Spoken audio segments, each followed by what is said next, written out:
ഹരേ രാമ ഹരേ രാമ രാമ രാമ ഹരേ ഹരേ ഹരേ കൃഷ്ണ കൃഷ്ണ കൃഷ്ണ ഹരേ ഹരേ. സർവത്ര ഗോവിന്ദനാമ സങ്കീർത്തനം ഗോവിന്ദ ഗോവിന്ദ.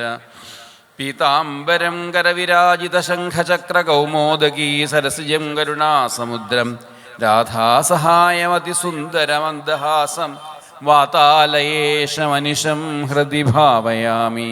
ശ്രീഗുരോഃ ശരണാംഭോജം യസ്യാന്തി വിരാജിതേ തസ്യൈ ദിശേ നമസ്കുർമഃ കായേന വചസാ ധിയാ. ഗുരുവായൂരപ്പാ ശരണം. ഗുരുഭ്യോ നമഃ. ഭഗവാന്റെ അപാരമായ കാരുണ്യം കൊണ്ട് ശ്രീമദ് ഭാഗവത അമൃതത്തിലൂടെ, ഭാഗവത സത്രത്തിലൂടെ സഞ്ചരിക്കാൻ ഭഗവാന്റെ കാരുണ്യം ആവോളം നുകരാനായിട്ട് സാധിക്കുന്നു. എത്രയോ ജന്മാന്തരേ ഭവേൽ പുണ്യം തത് ഭാഗവതം ലഭേൽ. ജന്മാന്തര പുണ്യം ഉണ്ടാവുമ്പോഴാണ് ഭാഗവതം നമുക്ക് വേണ്ട രീതിയിൽ കേൾക്കാനായിട്ട് സാധിക്കുന്നുള്ളൂ. എന്തായാലും നമ്മളൊക്കെ കുറച്ച് സുഹൃതം ചെയ്തവരാണ്. അതുകൊണ്ട് ശ്രീമദ് ഭാഗവതത്തിന് മുമ്പിൽ വന്നിരിക്കാൻ നമുക്ക് സാധിക്കുന്നു. പ്രത്യേകിച്ചും ഇവിടെ ഈ സത്രത്തിൽ 42ാമത്തെ സത്രത്തിൽ മാരംകുളങ്ങര വന്നിരിക്കുന്നവർക്ക് നല്ല സുഹൃതം ചെയ്തവർ തന്നെയാണ്. അതെന്തുകൊണ്ടാണ് ചോദിക്കുകയാണെങ്കിൽ, ഈ ചൂടത്ത് ഫാനിട്ടിട്ടും എല്ലാവരും വീശിക്കൊണ്ടിരിക്കുകയാണ്. ഇനിയിപ്പോൾ ഇതിലും ചൂട് കുറയ്ക്കണമെങ്കിൽ ഈ ഹാള് മുഴുവൻ AC ആക്കേണ്ടി വരും. അത്രയൊക്കെ ബുദ്ധിമുട്ടേണ്ടി വരും. കാരണം അതിനെ, ആ ചൂടിനെയും അവഗണിച്ചുകൊണ്ട് ഇവിടെ വന്നിരിക്കുന്നു എങ്കിൽ തീർച്ചയായിട്ടും സുഹൃതം ചെയ്തവർ തന്നെയാണ്. അങ്ങനെയുള്ള സുഹൃത്തികളായിട്ടുള്ള എല്ലാവർക്കും നമസ്കാരം. ഭാഗവത സംഗ്രഹമായിട്ടുള്ള ചതുശ്ലോകി ഭാഗവതമാണ്. ഭാഗവതത്തിലെ ഏറ്റവും ചുരുങ്ങിയ വാക്കുകളിലൂടെ ഭാഗവതം നമ്മുടെ മുമ്പിൽ അവതരിപ്പിക്കുന്നു. ശ്രീമദ് ഭാഗവതാഖ്യോയം പ്രത്യക്ഷ കൃഷ്ണ ഏവ ഹി. ഭാഗവതം എന്ന് പറഞ്ഞാൽ എന്താണ്? കൃഷ്ണൻ തന്നെയാണ്. അപ്പൊ കൃഷ്ണൻ എന്ന് പറഞ്ഞാലോ ഇനി എത്ര ഒരു മണിക്കൂർ ഇതന്നെ പറഞ്ഞ് കൃഷ്ണൻ എന്ന് പറഞ്ഞാൽ ഭാഗവതം എന്ന് പറഞ്ഞാൽ ഇനി വല്ല നിർവചനങ്ങളുണ്ടോ? ഭാഗവതം എന്ന് പറഞ്ഞാൽ കൃഷ്ണനാണ്. അപ്പൊ കൃഷ്ണൻ എന്ന് പറഞ്ഞാൽ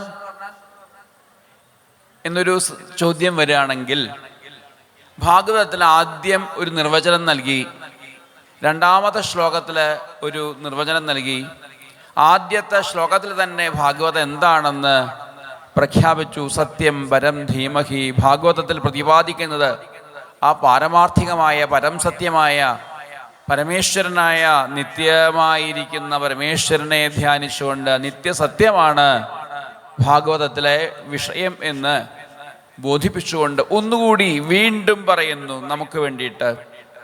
ധർമ്മ പ്രോജ്ജിത കൈതവോത്ര പരമധർമ്മമാണ് ശ്രീമദ് ഭാഗവതത്തില് പ്രതിപാദിക്കുന്നത്. പരമധർമ്മം എന്നുള്ളതിന് വേറെ വല്ല നിർവചനം ഉണ്ടോ? പരമധർമ്മം സജ്ജനങ്ങളെ അനുഷ്ഠിച്ച് കാണിച്ചു തന്നതായ പരമധർമ്മം, അതിന് വേറെ വല്ലതും നമ്മൾ പറയാറുണ്ടോ? ആ നിത്യമായ ധർമ്മം, അല്ലെങ്കിൽ നശിക്കാത്ത ധർമ്മം എന്നായിക്കൂടെ, അല്ലെങ്കിൽ സനാതന ധർമ്മം എന്നായിക്കൂടെ. ഇനി അതിനും വിശേഷണം കൊടുത്തു കഴിഞ്ഞാൽ അപ്പം നമുക്ക് എന്തെങ്കിലും പേര് കിട്ടുന്നത് കൊണ്ട് പേര് സ്വീകരിക്കാൻ തൽക്കാലം ഉദ്ദേശമില്ലാത്തത് കൊണ്ട് ഇനി നമുക്ക് ധാരാളം ഭക്തന്മാരെയൊക്കെ കാണാൻ മോഹമുള്ളത് കൊണ്ട്, ഇതുപോലുള്ള വേദികളിലൊക്കെ ധാരാളം വന്നിരിക്കണമെന്ന് മോഹമുള്ളത് കൊണ്ട്, പ്രത്യേകിച്ച് വേറെ പേരൊന്നും വേണ്ട എന്നുള്ള വിചാരമുള്ളത് കൊണ്ട് ഇനി അതിന് നിർവചനം ഞാൻ കൊടുക്കുന്നില്ല. അപ്പോൾ ഭാഗവതം എന്ന് പറഞ്ഞാൽ ആരാണ്? കൃഷ്ണനാണ്. അപ്പോൾ കൃഷ്ണൻ എന്ന് പറഞ്ഞാൽ ആരാണ്? ധർമ്മമാണ്. ഇനി അതിനും വിശേഷണം കൊടുക്കുകയാണെങ്കിൽ സനാതന ധർമ്മം തന്നെയാണ് കൃഷ്ണൻ. അതുകൊണ്ടായിരിക്കാം നമ്മുടെ ജീവിതവുമായിട്ട് ബന്ധിപ്പിച്ചുകൊണ്ട് ഭാഗവതം കേൾക്കുന്ന സമയത്ത് ഞങ്ങളൊക്കെ പറയാറുണ്ട്, രുക്മിണി സ്വയംവരമൊക്കെ പറയുന്ന സമയത്ത് പറയാറുണ്ട്, രുക്മിണി ദേവി പറയുന്നുണ്ട്, ബുദ്ധിയും ബോധമുള്ള ഒരാള് ഈ കൃഷ്ണനല്ലാതെ വേറെ ആരെങ്കിലും ഭർത്താവായി സ്വീകരിക്കുമോ എന്നാണ്. നല്ല കുലത്തിൽ ജനിച്ച ബുദ്ധിയും ബോധമുള്ള ഒരു പെൺകുട്ടി ഈ കൃഷ്ണനെ അല്ലാതെ വേറെ ആരെങ്കിലും ഭർത്താവായി സ്വീകരിക്കുമോ എന്നൊക്കെ, അല്ലെങ്കിൽ ശിശുപാലൻ്റെ പിന്നാലെ പോവുമോ എന്നൊക്കെ. നമ്മുടെ നാട്ടിലൊക്കെ ആൾക്കാർ ശിശുപാലൻ്റെയൊക്കെ പിന്നാലെ പോവാറുണ്ട്. ഞങ്ങളുടെ നാട്ടിൽ അല്ലെങ്കിൽ നമ്മുടെ നാട്ടിൽ ഒരു പെൺകുട്ടി ശിശുപാലനെ കല്യാണം കഴിച്ചു. എന്താണ്, വലിയ തന്ത്രി കുടുംബത്തിലൊക്കെ ഉള്ള ഒരു പെൺകുട്ടിയായിരുന്നു. എന്താണ് ശിശുപാലൻ്റെ പിന്നാലെ പോകാൻ കാരണം ചോദിച്ചപ്പോൾ, ഇവിടെ സ്വാതന്ത്ര്യമില്ല, നല്ല ബ്രാഹ്മണ ഗൃഹത്തിലെ കുട്ടിയാണ്, ഇവിടെ എന്നും സാമ്പാറും ഒക്കെ ഉള്ളൂ, എന്നും ഈ പുളിശ്ശേരിയും സാമ്പാറും ഒക്കെ ഉള്ളൂ, അതുകൊണ്ട് ശിശുപാലൻ്റെ അടുത്ത് പോയി കഴിഞ്ഞാൽ സ്വാതന്ത്ര്യം ഉണ്ടെന്ന് പറഞ്ഞ് പോയി. എന്നിട്ടോ ഇപ്പോൾ കണ്ണുപോലും പുറത്തേക്ക് കാണാതെയാണ് ഈ സനാതനധർമ്മസ്വരൂപനായിട്ടുള്ള ഈ കൃഷ്ണനെ വിട്ട് പോയിട്ട് നല്ല സ്വാതന്ത്ര്യമല്ലേ, കൈ വിരലുകളോ കാലിൻ്റെ നഖം പോലും പുറത്തേക്ക് കാണിക്കാതെ കണ്ണുപോലും അതിനെ കിളിവാതിലൊക്കെ വെച്ചിട്ടുണ്ട്, ഓട്ടയൊക്കെ ഇട്ടിട്ടുണ്ട്. അതുകൂടെയാണ് അവര് എന്ത് മറ്റുള്ളവരെ കാണുന്നുണ്ടെങ്കിൽ അല്ലെങ്കിൽ മറ്റാർക്കും എന്തോ ഒരു സാധനം പോകുന്ന പോലെ ഇങ്ങനെ പോകുന്ന കാണാം. എന്നിട്ട് അവർ പറയുക സ്വാതന്ത്ര്യം ഉണ്ടെന്ന്. എന്നിട്ട് എവിടേക്കോ ആ കുട്ടി ഇപ്പോൾ ശിശുപാലൻ്റെ പിന്നാലെ പോയിട്ടേ ആട് മേയ്ക്കുന്നുണ്ട് തോന്നുന്നുണ്ട് എവിടെയൊക്കെയോ. ഇതാണ് സ്വാതന്ത്ര്യം എന്ന് വിചാരിച്ചുകൊണ്ട് പോയിക്കൊണ്ടിരിക്കുന്നത്. ഇത്രയും സ്വാതന്ത്ര്യം വേറെ എവിടെയുണ്ട്? സത്രം നടത്തുന്ന സമയത്ത് ചില ദിക്കിലൊക്കെ കുറച്ച് സ്വാതന്ത്ര്യത്തിന് കുറവ് വരുത്താറുണ്ട്. എന്താ, അത് തോന്നിയ പോലെ മുമ്പിൽ കടന്നു വരാൻ പറ്റില്ല. ചില യജ്ഞങ്ങളിലൊക്കെ ചില പ്രസ്ഥാനങ്ങളൊക്കെ നടത്തുന്ന സമയത്ത് കുറച്ച് നിസ്വാതന്ത്ര്യം അല്ലെങ്കിൽ അസ്വാതന്ത്ര്യം ഉണ്ടാക്കാറുണ്ട്. തോന്നിയ പോലെ വന്നിരിക്കാനോ പോകാനോ പറ്റില്ല. ചിലതൊക്കെ കുറച്ച് സ്വാതന്ത്ര്യം കുറയ്ക്കണം എന്ന് തോന്നാറുണ്ട്. ഇപ്പോൾ സ്വാതന്ത്ര്യം അധികമായിട്ടുള്ള കുഴപ്പമാണ്. അപ്പോൾ സ്വാതന്ത്ര്യം അധികമായിട്ടുള്ള കുഴപ്പമാണ്. അമ്പലത്തിൽ വന്നാലും കുഴപ്പമില്ല, വന്നില്ലെങ്കിലും കുഴപ്പമില്ല. അപ്പോൾ എന്തായാലും ഈ കൃഷ്ണന്റെ ശ്രീമദ് ഭാഗവതാഖ്യോയം പ്രത്യക്ഷ കൃഷ്ണ ഏവ ഹി. ഭാഗവതം എന്ന് പറഞ്ഞാൽ ഭഗവാൻ തന്നെയാണ്, പരമധർമ്മസ്വരൂപനാണ്. അങ്ങനെയുള്ള കൃഷ്ണനെയാണ് നമുക്ക് കിട്ടിയിരിക്കുന്നത്. സർവവേദാന്ത സാരം ഹി ശ്രീ ഭാഗവതമിഷ്യത്തെ. സർവവേദാന്തസാരമായിട്ടുള്ള നിഗമകൽപ്പതരോർഗളിതം ഫലം, ആ വേദാന്ത സാരമായ ശ്രീമദ് ഭാഗവതത്തിന് മുമ്പിലാണ് നമ്മൾ വന്നിരിക്കുന്നത്. ഇപ്പം നമ്മുടെ വലിയ പ്രശ്നം എന്താണ്? നമുക്ക് ഇഷ്ടം പോലെ സദ്ഗ്രന്ഥങ്ങളുണ്ട്, ഇഷ്ടം പോലെ ദേവന്മാരുണ്ട്. മറ്റുള്ള ധർമ്മത്തിൽ വിശ്വസിക്കുന്നവർക്കൊക്കെ ഏതെങ്കിലും ഒരു ദേവനെ ഭജിച്ചാൽ മതി, അല്ലെങ്കിൽ ഒരു ദേവനെ ഭജിക്കുന്ന രൂപങ്ങൾക്കും നാമങ്ങൾക്കും അധികം പറയണ്ട. അപ്പോൾ അങ്ങനെ ഏതെങ്കിലും ഒരു ദേവനെ ഭജിച്ചാൽ മതി, അല്ലെങ്കിൽ ഏതെങ്കിലും ഒരു ഗ്രന്ഥം എടുത്താൽ മതി, പിന്നെ ഒന്നുമില്ല. ഇതാണ് എല്ലാം. നമുക്കാണെങ്കിൽ ഇഷ്ടം പോലെ പഠിക്കാൻ പുറപ്പെട്ട് കഴിഞ്ഞാൽ എന്ത് പഠിക്കേണ്ടെന്ന് സംശയമായി.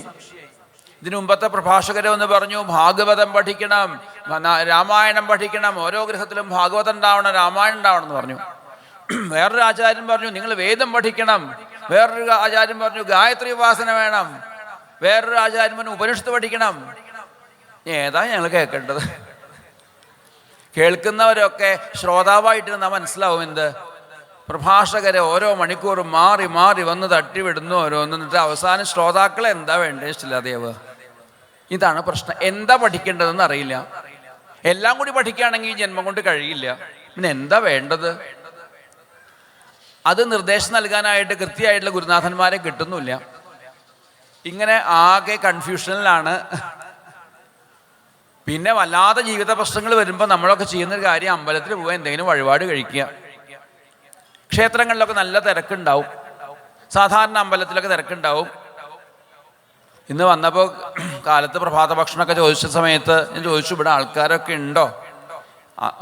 കാലത്ത് പാരായണ സമയത്ത് ആകെ ഒരു 10 പേരെ ഉണ്ടായിരുന്നുള്ളൂ, അതുകൊണ്ടാണ് ചോദിച്ചത്. പറഞ്ഞു അയ്യോ തിരക്കോട് തിരക്ക്, ഉച്ചയ്ക്ക് രാത്രിയും കൺട്രോൾ ചെയ്യാൻ പറ്റുന്നില്ല. ഭക്ഷണം ഇന്നലെ കൊടുത്തിട്ട് തീർന്നുപോയി.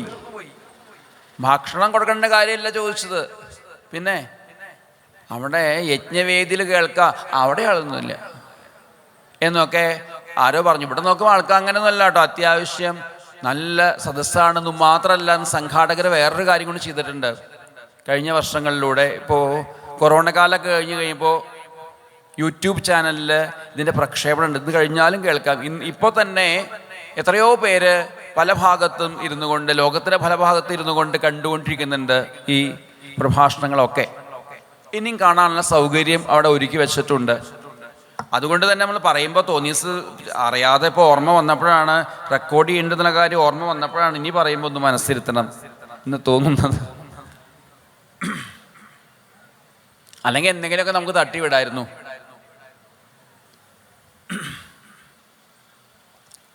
ശ്രീമദ് ഭാഗവതാഖ്യോയം പ്രത്യക്ഷ കൃഷ്ണയേവഹി. വേദത്തിന് സാരാണ്. വേദത്തിൻ്റെ എന്താണ് വേദം എന്ന് ഭാഗവതം പറയുന്നു. വേദത്തിന് സാരം എന്ന് പറഞ്ഞാൽ പ്രണവമാണ്, ഓംകാരമാണ്. ഓംകാരത്തെ പൂർവ്വരായിട്ടുള്ള ആചാര്യന്മാർ ഉപാസിച്ച് കണ്ടെത്തിയ ദർശിച്ചതായിട്ടുള്ള മന്ത്രങ്ങളെയും വേദത്തിൻ്റെ പട്ടികയിൽപ്പെടുത്തി. അങ്ങനെ പരന്നു കിടക്കുന്ന വേദമന്ത്രങ്ങളെ എത്രയോ മഹർഷിമാർ കണ്ടെത്തിയ വേദമന്ത്രങ്ങളെ വേദവ്യാസ മഹർഷി 4 തരംതിരിക്കലും മാത്രം ചെയ്തു.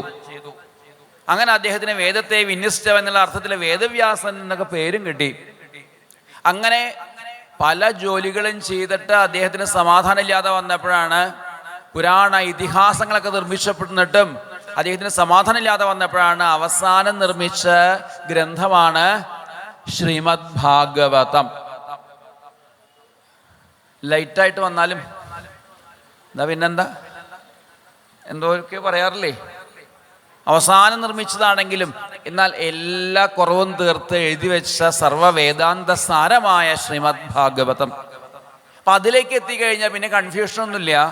കലികാലത്തിലുള്ള ജനങ്ങൾക്ക് ബാക്കിയുള്ള ശാസ്ത്രങ്ങളാകുന്ന ഗർത്തങ്ങളിൽ വിട്ട് വടം തിരിയേണ്ട, ഇത് കേട്ടാൽ മതി. അത്രയും മറ്റുള്ള ഗ്രന്ഥങ്ങൾ പഠിക്കണമെന്ന് അഭിരുചിയുള്ളവർ അതൊക്കെ പഠിച്ചോളൂ. എന്നാൽ സമയം അധികമൊന്നുമില്ല, ഞങ്ങൾക്ക് വേണ്ടത് മാത്രം പഠിക്കണമെന്ന് ആഗ്രഹമുള്ളവർ എന്ത് വേണം? ശ്രീമദ് ഭാഗവതം പഠിക്കാനായിട്ട് തയ്യാറാവണം. അപ്പോഴാണ് ഈ ഓംകാരത്തെ വിശദീകരിച്ചുകൊണ്ട് മന്ത്രങ്ങളും ആ ഉപനിഷത്തുകൾ അല്ലെങ്കിൽ സംഹിത, ബ്രാഹ്മണം, ആരണ്യകം, ഉപനിഷത്തുകൾ ഇങ്ങനെ വിഭാഗങ്ങളോട് കൂടിയിട്ടുള്ള വേദങ്ങൾ, ഋഗ്വേദം, യജുർവേദം, സമവേദം, അഥർവവേദം എന്നുള്ള 4 ഭാവത്തിലേക്ക് മാറ്റി അതിനെ പിന്നെ പഞ്ചമോ വേദം, 5ാമത്തൊരു വേദം നിർമ്മിച്ചു. അതാണ് പുരാണ ഇതിഹാസങ്ങൾ. വേദത്തിൻ്റെ താല്പര്യം പ്രകാശിപ്പിക്കുന്നത് കൊണ്ട് പുരാണ ഇതിഹാസങ്ങൾക്കും 5ാമത്തെ വേദം എന്ന അർത്ഥമുണ്ട്. അപ്പം അങ്ങനെ പരന്ന് പിന്നെ അതിൻ്റെയും സാരങ്ങളായിട്ടുള്ള മറ്റുള്ള കാവ്യങ്ങളും ഒക്കെ വന്നതുപോലെ അവസാനം സർവവേദാന്ത സാരമായ ശ്രീമദ് ഭാഗവതം. എന്നാൽ ഈ വേദവ്യാസ നിർമ്മിതമായിട്ടുള്ള ശ്രീമദ് ഭാഗവതത്തിനും അതിൻ്റെ സാരം എന്താണെന്ന് ചോദിക്കുകയാണെങ്കിൽ 4 ശ്ലോകത്തിൽ ഭഗവാൻ ഉപദേശിച്ചതാണ് ബ്രഹ്മാവനായിക്കൊണ്ട് ചതുശ്ലോകി ഭാഗവതം. റൂട്ടൊന്ന് മാറ്റിയിട്ടാണ് ഭാഗവതം അവതരിപ്പിക്കുമ്പോൾ ആദ്യം അങ്ങനെ ഉണ്ടായി എന്ന് പറഞ്ഞാൽ നമുക്ക് എളുപ്പമുണ്ടായിരുന്നു. ഇത് സംവാദ രൂപത്തിലായത് കൊണ്ട് തന്നെ ഭാഗവതത്തിൻ്റെ ഓർഡർ എങ്ങനെയാ ചോദിച്ചു ആരോ. ഭാഗവതത്തിൻ്റെ ഓർഡർ ഭാഗവതത്തിൽ തെറ്റിയുണ്ടോ? എന്ത് തെറ്റി? നമ്മൾ അവതാരങ്ങളെക്കുറിച്ച് പറയുമ്പോൾ മത്സ്യം, കൂർമ്മം, പിന്നെന്താ വരാഹം, നരസ് അങ്ങനെയൊക്കെയല്ലേ. ഭാഗവതത്തിൽ ആദ്യം തന്നെ വരാഹാവതാരാണ് അത്രേ. അപ്പോൾ വേദവ്യാസ മഹർഷിക്ക് തെറ്റിയതാവുമോ എന്നൊക്കെ സംശയമുള്ളവരുണ്ട്. പക്ഷെ ഭാഗവതത്തിൻ്റെ ഓർഡർ ഇല്ലായ്മ അതൊരു ഓർഡറാണ്. അവതാരങ്ങളുടെ കാര്യത്തിലൊന്നും ഓർഡർ ഇല്ല എന്ന് പറഞ്ഞാൽ അതാണ് ഇതിൻ്റെ ഓർഡർ. ഒപ്പം തന്നെ സർവവേദാന്ത സാരമായ ശ്രീമദ് ഭാഗവതം പരീക്ഷിത്ത് മഹാരാജാവിന് പറഞ്ഞു കൊടുക്കുന്ന രീതിയിൽ അവതരിപ്പിച്ചിരിക്കുന്നു ശുഗമഹർഷി. ഇതൊക്കെ നമ്മൾ കേട്ടതാണ്. അപ്പം ആ ഭാഗവതം പരീക്ഷിത്ത് മഹാരാജ് ഒന്ന് കാലത്ത് കേട്ടതാണ്. സപ്താഹം ജീവിതാവധി അല്ലേ, 7 ദിവസം കിട്ടിയിട്ടുണ്ടല്ലോ, അത് ഉപയോഗിക്കാം.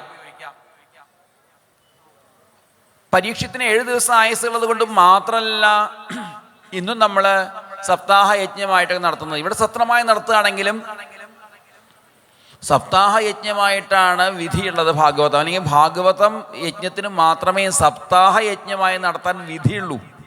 ബാക്കിയുള്ള പലതും നമ്മൾ സപ്താഹമായിട്ട് നടത്താറുണ്ടാവും. പക്ഷേ ശ്രീമദ് ഭാഗവതത്തിന് മാത്രമേ സപ്താഹ യജ്ഞമായിട്ട് നടത്താനുള്ള വിധിയുള്ളൂ. എന്തുകൊണ്ട്? സർവ്വവേദാന്ത സാരമാണ് ശ്രീമദ് ഭാഗവതം. ആ വേദാന്തികളായിട്ടുള്ള ആചാര്യന്മാരൊക്കെ പറയുന്ന പോലെ 7 യോഗഭൂമികളിലൂടെ കടന്നു പോവുകയാണ്. ഈ 7 ഘട്ടമായിട്ട് സപ്താഹയജ്ഞം എന്നൊക്കെ പറഞ്ഞാൽ 7 ഘട്ടമായിട്ട് നമ്മൾ 7 യോഗഭൂമികളിലൂടെ കടന്നു പോവുകയാണ്. നമ്മുടെ ശരീരത്തിൻ്റെ ഒരു അറ്റം മുതൽ മറ്റേ അറ്റം വരെ നോക്കുകയാണെങ്കിൽ 7 മടക്കുകൾ, 7 ഘട്ടങ്ങൾ ഉണ്ടാവും. മനസ്സിലുണ്ട് 7 ഘട്ടങ്ങൾ. ആ ഘട്ടങ്ങളിലൂടെയാണ് കടന്നു പോകുന്നത്. ഇപ്പം നമ്മൾ പറഞ്ഞുകൊണ്ടിരിക്കുന്ന കഥ എന്ന് പറഞ്ഞു കഴിഞ്ഞാൽ 1-ാം ദിവസത്തെ ഘട്ടമാണ്. നമ്മളിപ്പോൾ സത്രത്തിൽ എത്രാം ദിവസമായി? 2 വേണമെങ്കിൽ നമുക്ക് 3 കണക്കാക്കാം.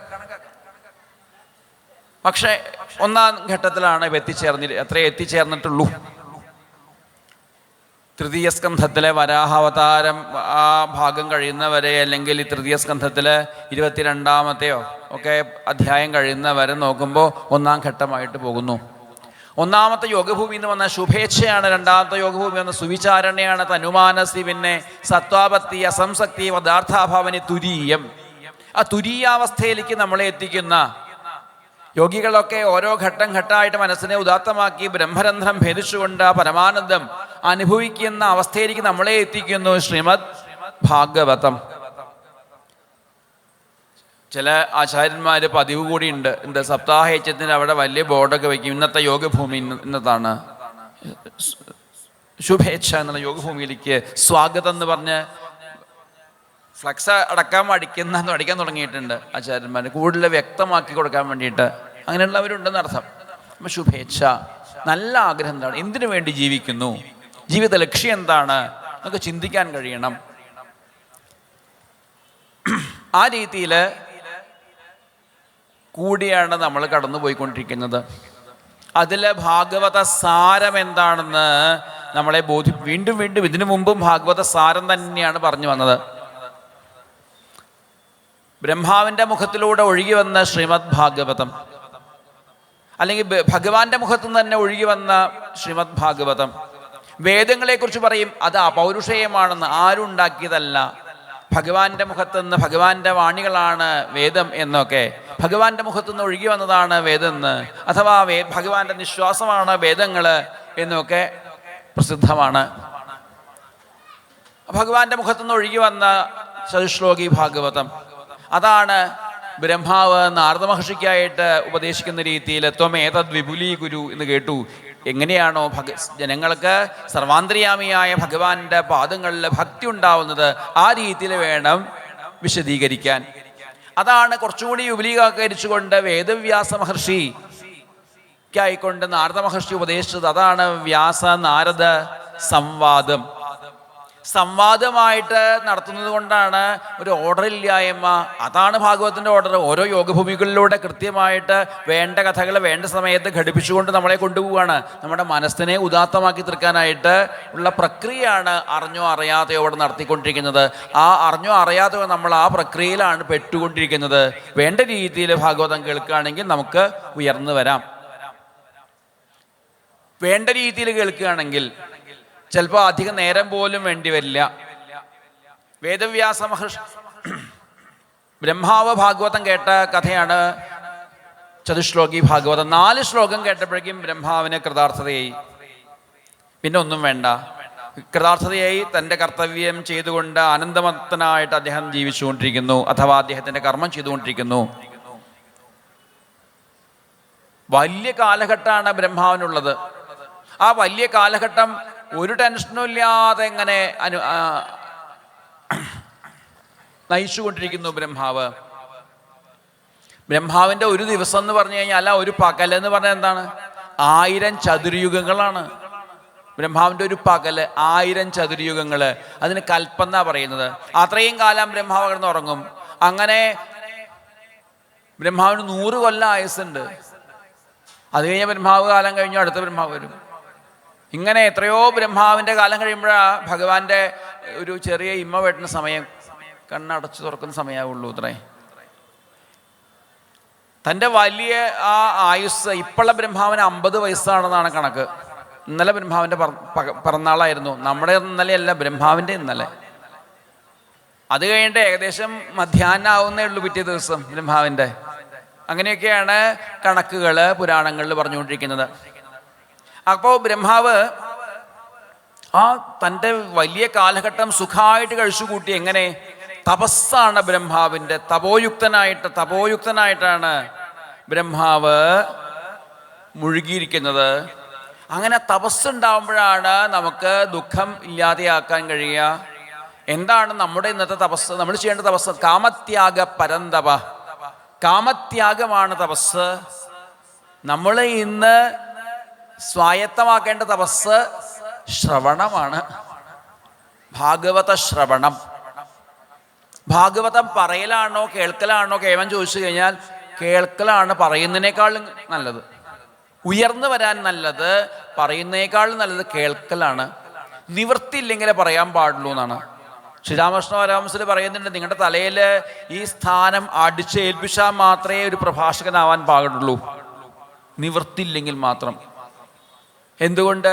പ്രഭാഷകന് സാധനയ്ക്ക് അല്ലെങ്കിൽ അത് സാധനയാക്കി മാറ്റൽ എളുപ്പമല്ല.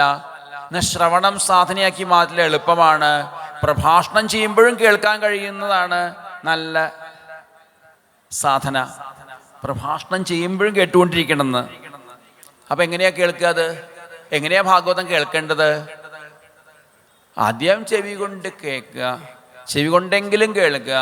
ഇങ്ങനെ ഒരു യജ്ഞം, ഇത്രയും ഗംഭീരമായ യജ്ഞം നടത്തുന്ന സമയത്ത് ഇവിടെ വന്ന് ഇരിക്കാനെങ്കിലും കഴിയട്ടെ. ഇവിടെ വന്നിരുന്നാൽ എന്താ ഗുണം? ക്രമേണ ചൂട് പോലും അറിയാതെയാവും. ആദ്യം നമ്മൾ വീശിക്കൊണ്ടിരിക്കുന്നു, പിന്നെ ഞാൻ നോക്കിക്കഴിയുമ്പോൾ വീശുന്നവരെ എണ്ണം കുറഞ്ഞു. ഇനിയിപ്പോൾ വീണ്ടും ഇപ്പം പറഞ്ഞതുകൊണ്ട് വീണ്ടും കൂടുമെന്ന് അറിയില്ല. ഇതിലേക്ക് അങ്ങോട്ട് മുഴുകി കഴിഞ്ഞാൽ പിന്നെ നമ്മൾ ദേഹത്തെ മറക്കുന്നുണ്ട്. ഒരു ഉദാഹരണം പറയുകയാണെങ്കിൽ, ഒരു യജ്ഞം നടന്നുകൊണ്ടിരിക്കുന്നു. 12 പേര് ഒരുമിച്ച് ഇങ്ങനെ വായിക്കുന്ന യജ്ഞം നടന്നുകൊണ്ടിരിക്കുന്നു. ഓരോ ആചാര്യന്മാർ മാറി മാറി നിന്നിട്ട് പ്രഭാഷണം നടത്തും. 12 ദിവസമായിട്ടുള്ള യജ്ഞമാണ്. അതിൻ്റെ ഇടയിൽ എനിക്ക് പ്രഭാഷണത്തിനുള്ള ദിവസം വന്നപ്പോൾ നല്ല പനിയായിരുന്നു. എന്നാലും പാരായണത്തിന് വേണ്ടിയിട്ട് മൂടി പുതച്ചിരുന്നിങ്ങനെ ഒപ്പം പാരായണം ചെയ്തു. അത് കഴിഞ്ഞാൽ വേഗം പോയിട്ട് കിടക്കും, പ്രഭാഷണമൊന്നും കേൾക്കാൻ നിൽക്കില്ല. പക്ഷെ അന്നിപ്പോൾ പ്രഭാഷണം ഞാൻ വേണം. അപ്പോൾ ഞാൻ പറഞ്ഞു പനിയാണ്, അതൊന്നും പറഞ്ഞാൽ പറ്റില്ല, പ്രഭാഷണം ഏറ്റവും നടത്തിയിരിക്കണം എന്ന് അന്നത്തെ ആചാര്യൻ പറഞ്ഞു. നിവൃത്തിയില്ലാതെ മൂടി പുതച്ച് തണുത്ത് വിറച്ച് ഇങ്ങനെ പ്രഭാഷണം തുടങ്ങി. പ്രഭാഷണം തുടങ്ങിയിട്ട് 2-3 മിനിറ്റ് കഴിയുമ്പോഴേക്കും പതുക്കെ പുതപ്പൊക്കെ ഇങ്ങനെ നമ്മൾ മാറ്റാൻ തുടങ്ങി. എന്ന് പറഞ്ഞാൽ ചൂട് വന്നിട്ടേ വിയർക്കാൻ തുടങ്ങി. അപ്പോൾ അറിയാതെ അങ്ങനെ പ്രഭാഷണത്തിൻ്റെ ഇടയിൽ തുണിയൊക്കെ മാറ്റാൻ തുടങ്ങി. പ്രഭാഷണം കഴിയുമ്പോഴാണ് മനസ്സിലായത് ആ പനി ആ പ്രഭാഷണ സമയത്ത് ഒരു തരി പോലും നമ്മളെ ബാധിച്ചിട്ടില്ല. അത് കഴിഞ്ഞപ്പോൾ എന്നോട് അവിടുത്തെ ആചാര്യന് ഒരു അനുഗ്രഹം ഉണ്ടായി. ഇങ്ങനെയാണെങ്കിൽ എന്നും പനി വരട്ടെ. നന്നായില്ലേ? എന്നും പനി വരട്ടെ. ഇങ്ങനെ പ്രഭാഷണം ചെയ്യാൻ പറ്റുകയാണെങ്കിൽ പനി വരിക നല്ലത്. പനിയില്ലാത്ത സമയത്ത് ചിലപ്പോൾ പ്രഭാഷണം നന്നാവില്ല എന്ന് പറഞ്ഞു. നല്ല പനിയുള്ളത് കൊണ്ട് നല്ല പ്രഭാഷണമായി. അതിൽ ആലോചിച്ചപ്പോൾ ശരിയാ തോന്നി. അന്ന് ആ പനിയുള്ളത് കൊണ്ട് നമ്മൾ വലിയ വിഷയങ്ങളിലേക്കൊന്നും പോകാതെ ഉള്ള കാര്യം ആത്മാർത്ഥമായിട്ട് പറയാൻ തയ്യാറായപ്പോൾ അത് നല്ല പ്രഭാഷണമായിട്ട് മാറി. അപ്പോൾ ശ്രദ്ധ വന്നു കഴിഞ്ഞാൽ പിന്നെ ബാക്കിയെല്ലാം നമ്മൾ മറക്കുന്നു. അപ്പോൾ കേൾക്കുമ്പോൾ കേൾക്കൽ ഒരു തപസ്സാക്കി മാറ്റണം. തപസ്സുള്ളത് കൊണ്ടാണ് ബ്രഹ്മാവിന് ഭഗവാനെ അനുഭവിക്കാനായിട്ട് കഴിഞ്ഞത്. തപസ്സുള്ളത് കൊണ്ടാണ് 4 ശ്ലോകം വേണ്ട രീതിയിൽ ബോധ്യമായത്. 4 ശ്ലോകം കൊണ്ട് ബോധ്യമായത്. നമ്മളൊക്കെ എന്നും ചതുശ്ലോകി ഭാഗവതമൊക്കെ വായിക്കുന്നവരാ. എന്നിട്ട് വല്ലത് ബോധ്യമായോ? ഒന്നുമില്ലാത്തത് കൊണ്ടാണല്ലോ ഈ പ്രഭാഷണമൊക്കെ വേണ്ടി വന്നത്. അല്ലെങ്കിൽ നമ്മളൊക്കെ മിണ്ടാൻ പോവോ? എല്ലാം ബോധ്യം വന്നു കഴിഞ്ഞാൽ പ്രഭാഷണമില്ല, ഒന്നുമില്ല, മിണ്ടാതിരിക്കുക. ഇവിടെ ഇപ്പം ബോധ്യം വരാത്തത് കൊണ്ടാണ് വീണ്ടും പ്രഭാഷണമോ കേൾക്കലോ ഒക്കെ വേണ്ടി വരുന്നത്. കുറച്ചുകൂടി വിപുലമായിട്ടാണ്. അപ്പോൾ കേൾക്കുന്ന സമയത്ത് നമ്മുടെ ശ്രവണം ഒരു തപസ്സാക്കി മാറ്റണം. എങ്ങനെയായാലാണ് ശ്രവണം തപസ്സായിട്ട് മാറുക? ആദ്യം ശരീരം കൊണ്ടെങ്കിലും കേൾക്കുക, പിന്നെ ചെവി കൊണ്ട് ശ്രോത്രാഞ്ജലി ഉപസ്പൃശ്യ, ആ ചെവി കൂർപ്പിക്കൊണ്ട് അഞ്ജലിയാക്കി മാറ്റിക്കൊണ്ട് ഭാഗവതം കേൾക്കാനായിട്ട് പുറപ്പെടുമ്പോഴേക്കും ഭഗവത സ്വരൂപനായ ഭഗവാൻ ഹൃദയത്തിൽ പ്രവേശിച്ച എല്ലാ കർമ്മവാസനയും നശിപ്പിക്കുന്നു. അപ്പോൾ കുറച്ചും കൂടി ഉയർന്ന് കേൾക്കാനായിട്ട് സാധിക്കും. മനസ്സുകൊണ്ടും ബുദ്ധി കൊണ്ടൊക്കെ കേൾക്കാനായിട്ട് സാധിക്കും.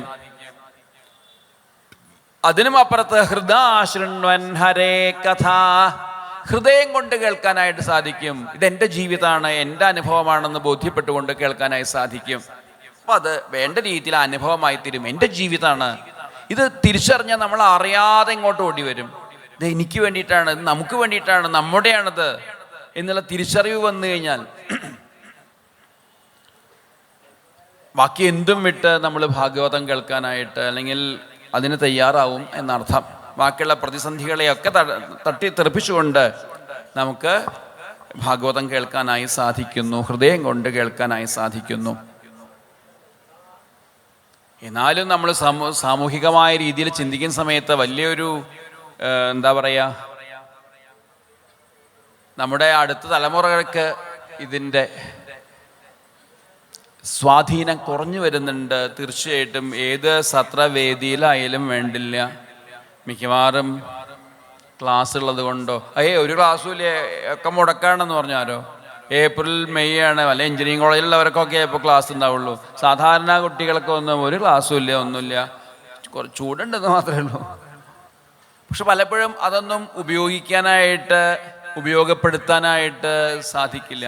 അല്ല, ഇപ്പോൾ ഈ പ്രഭാഷണം മുഴുവൻ ഈ കുട്ടികൾ കളിച്ച് നടക്കുന്ന കാലത്ത് ഈ ഇവിടെ പിടിച്ചിരുത്തിയിട്ട് അവർ ഉപദ്രവിക്കണോ? അതും വേണ്ട. അവർക്ക് വേറെ എന്തെങ്കിലുമൊക്കെ ഡ്യൂട്ടികൾ കൊടുത്തുകൊണ്ടോ ഇവിടെ അങ്ങനെ വന്ന് എന്തെങ്കിലുമൊക്കെ രീതിയിൽ അവർക്കിത് പങ്കെടുക്കാനൊരു അവസരം കിട്ടിക്കഴിഞ്ഞാൽ ക്രമേണ അവർക്ക് കേൾക്കാനോ ഭാഗവതം ഉൾക്കൊണ്ടുകൊണ്ട് ജീവിക്കാനോ ഒക്കെ സാധിക്കട്ടെ നമുക്ക് പ്രാർത്ഥിക്കാം. എന്തായാലും ബ്രഹ്മാവിനെ ഭഗവത് ഉപദേശിച്ചു. അതിനുള്ള അവസരം ഇവിടെ പറയുന്നു ശുകബ്രഹ്മർഷി. ബ്രഹ്മാവ് നാരദ മഹർഷിക്ക് ഭാഗവതം ഉപദേശിച്ചു. ബ്രഹ്മാവിനെ എവിടുന്നാ കിട്ടിയത് എന്നൊക്കെ ചോദ്യം വരുന്ന സമയത്ത് അത് പറയാനായിട്ട് ആരംഭിക്കുന്നു. ഭഗവാൻ പറയുന്ന കാര്യങ്ങളൊക്കെ ചുരുക്കി ശുകമഹർഷിയും ഇവിടെ പ്രഖ്യാപിക്കുന്നുണ്ട്. ആത്മമായാമൃതേ രാജൻ പരസ്യാനുഭവാത്മന ന ഘടേത അർത്ഥസംബന്ധ സ്വപ്നദൃഷ്ടുരിവഞ്ജസ. ആത്മാവിന് ദേഹബന്ധം ഒന്നും ഇല്ലാതെ ഇരിക്കുന്നു. സച്ചിദാനന്ദ സ്വരൂപനായിട്ട് തന്നെ ആത്മാവ് ഇരിക്കുന്നു. നമ്മുടെ ബുദ്ധിയെയും മനസ്സിനെയും ഇന്ദ്രിയങ്ങളെയും ഒക്കെ പ്രകാശിപ്പിച്ചുകൊണ്ട് ഇരിക്കുന്നു ആത്മസ്വരൂപനായിട്ടുള്ള ആത്മാവ്, സച്ചിദാനന്ദ സ്വരൂപനായിട്ടുള്ള ആത്മാവ്. അഹം ബഹുസ്യാം പ്രജായേയ, ഞാൻ വലുതായി തീരട്ടെ എന്നുള്ള സങ്കല്പം കൊണ്ട് ഭഗവാൻ, ആദ്യം ഏകനും അദ്വിതീയനുമായിരുന്ന ഭഗവാൻ ഞാൻ പലതായി തീരട്ടെ എന്ന സങ്കല്പം കൊണ്ട് ഏകനായിട്ടുള്ള ഭഗവാൻ തന്നെ പലതായി തീർന്നുവെങ്കിലും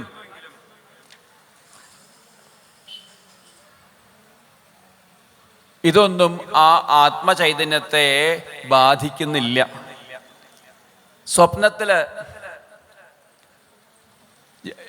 സ്വപ്നത്തിലെ കണ്ട കാര്യങ്ങളൊക്കെ ഉണർന്നു വരുന്ന സമയത്ത് അസത്യമാണെന്ന് തിരിച്ചറിയുന്ന പോലെ സ്വപ്ന പദാർത്ഥങ്ങളൊന്നും സത്യമല്ല. സ്വപ്നത്തിൽ എന്തൊക്കെയോ ലോട്ടറി അടിക്കലോ, എന്തൊക്കെയോ ഭക്ഷണം കഴിക്കലോ, പാമ്പ് പലതും ഉണ്ടാവാറുണ്ട്. ഉണർന്ന് വന്നിട്ട് ആരെങ്കിലും ബാങ്കിലേക്ക് ഓടാറുണ്ടോ? സ്വപ്നത്തിൽ ലോട്ടറി അടിച്ചതിൻ്റെ പേരിൽ ബാങ്കിലേക്ക് ഓടുക എന്തിന്? പൈസ എടുക്കാനായിട്ട്. അല്ലെങ്കിൽ ഒന്നും നടക്കുന്ന കാര്യമല്ല. ആ സ്വപ്ന പദാർത്ഥങ്ങളൊന്നും സത്യമല്ല. അതുപോലെ ഈ എന്താ പറയുക, ദേഹാദികളാകുന്ന പ്രപഞ്ചത്തിലെ ഒന്നും നിത്യസത്യമല്ല. സത്യമല്ല പറഞ്ഞാൽ നിങ്ങളൊന്ന് ഇവിടെ ഇരിക്കുന്നില്ലേ, കാലത്ത് ദോശ കഴിച്ചില്ലേ, ചായ കഴിച്ചില്ലേ ചോദിച്ചു കഴിഞ്ഞാൽ ഒന്നും സത്യമല്ല എന്ന് പറയാൻ പറ്റില്ല. സത്യമാണ്, മാറ്റത്തിന് വിധേയമായിക്കൊണ്ടിരിക്കുന്നതാണ്, നിത്യസത്യമല്ല എന്നർത്ഥം. ഇതൊക്കെ നിത്യമായതാണ് എന്നുള്ള നമുക്ക് തന്നെ അറിയാം. ഇതൊക്കെ മാറിക്കൊണ്ടിരിക്കുന്നതാണ്. നമ്മുടെ ദേഹം പോലും മാറിക്കൊണ്ടിരിക്കുന്നതാണെന്ന് നമുക്ക് അറിയാം. എന്നാലും അത് ബോധമില്ലാതെ ഇതൊക്കെ നിത്യമായിട്ട് കൊണ്ടു നടക്കാം എന്ന് വിചാരിച്ചുകൊണ്ടിരിക്കുന്നതാണ്. അതിനാണ് മായ എന്ന് പറയുന്നത്. ഒരിക്കൽ ഒരു ഭാഗവത ആചാര്യൻ 10-30 വയസ്സുള്ള സമയത്ത് അദ്ദേഹം ഭാഗവത സ്വാമിജിയാണ്. അദ്ദേഹം ഭാഗവതം ക്ലാസ് തുടങ്ങി. 30 വയസ്സാണ് അദ്ദേഹത്തിന് ക്ലാസ് തുടങ്ങിയ കാലത്ത്. ശ്രോതാക്കളായിട്ട് വിദ്യാർത്ഥികളായിട്ട് വന്നിരിക്കുന്നത് ആരാ? എത്ര വയസ്സുള്ളവരാ? 60-70, ആവറേജ് 70 വയസ്സുള്ള ആൾക്കാരാണ് ശ്രോതാക്കളായിട്ട് വന്നിരിക്കുന്നത്.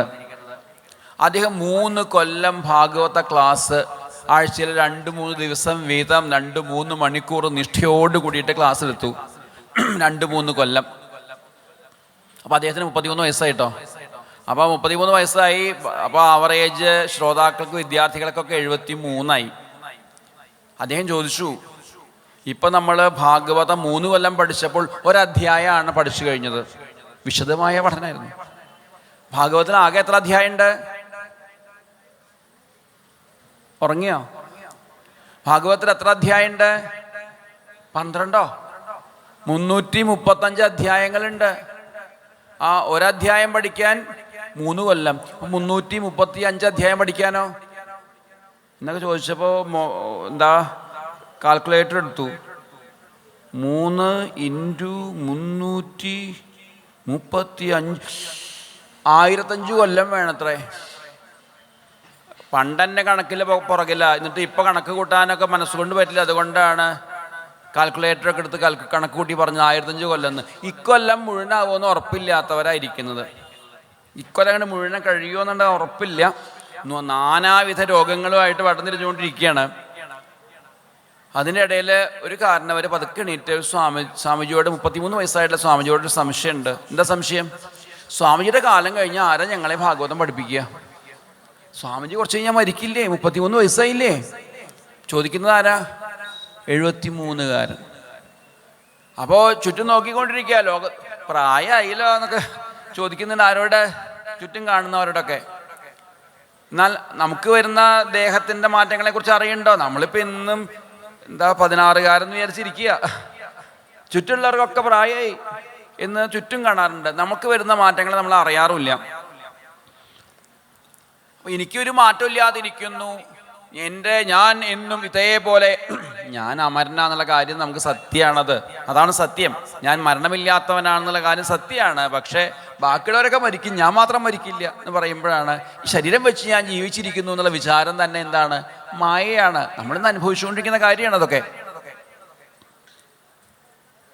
ജീവന് സംസാരബന്ധം ഉണ്ടാവുന്നത് മായ കൊണ്ടാണ് എന്നിവിടെ ബഹുരൂപ ഇവാഭാതി മായയാ ബഹുരൂപയാ രമമാണോ ഗുണേശ്വസ്യ മമാഹമിതി മന്യത്തെ.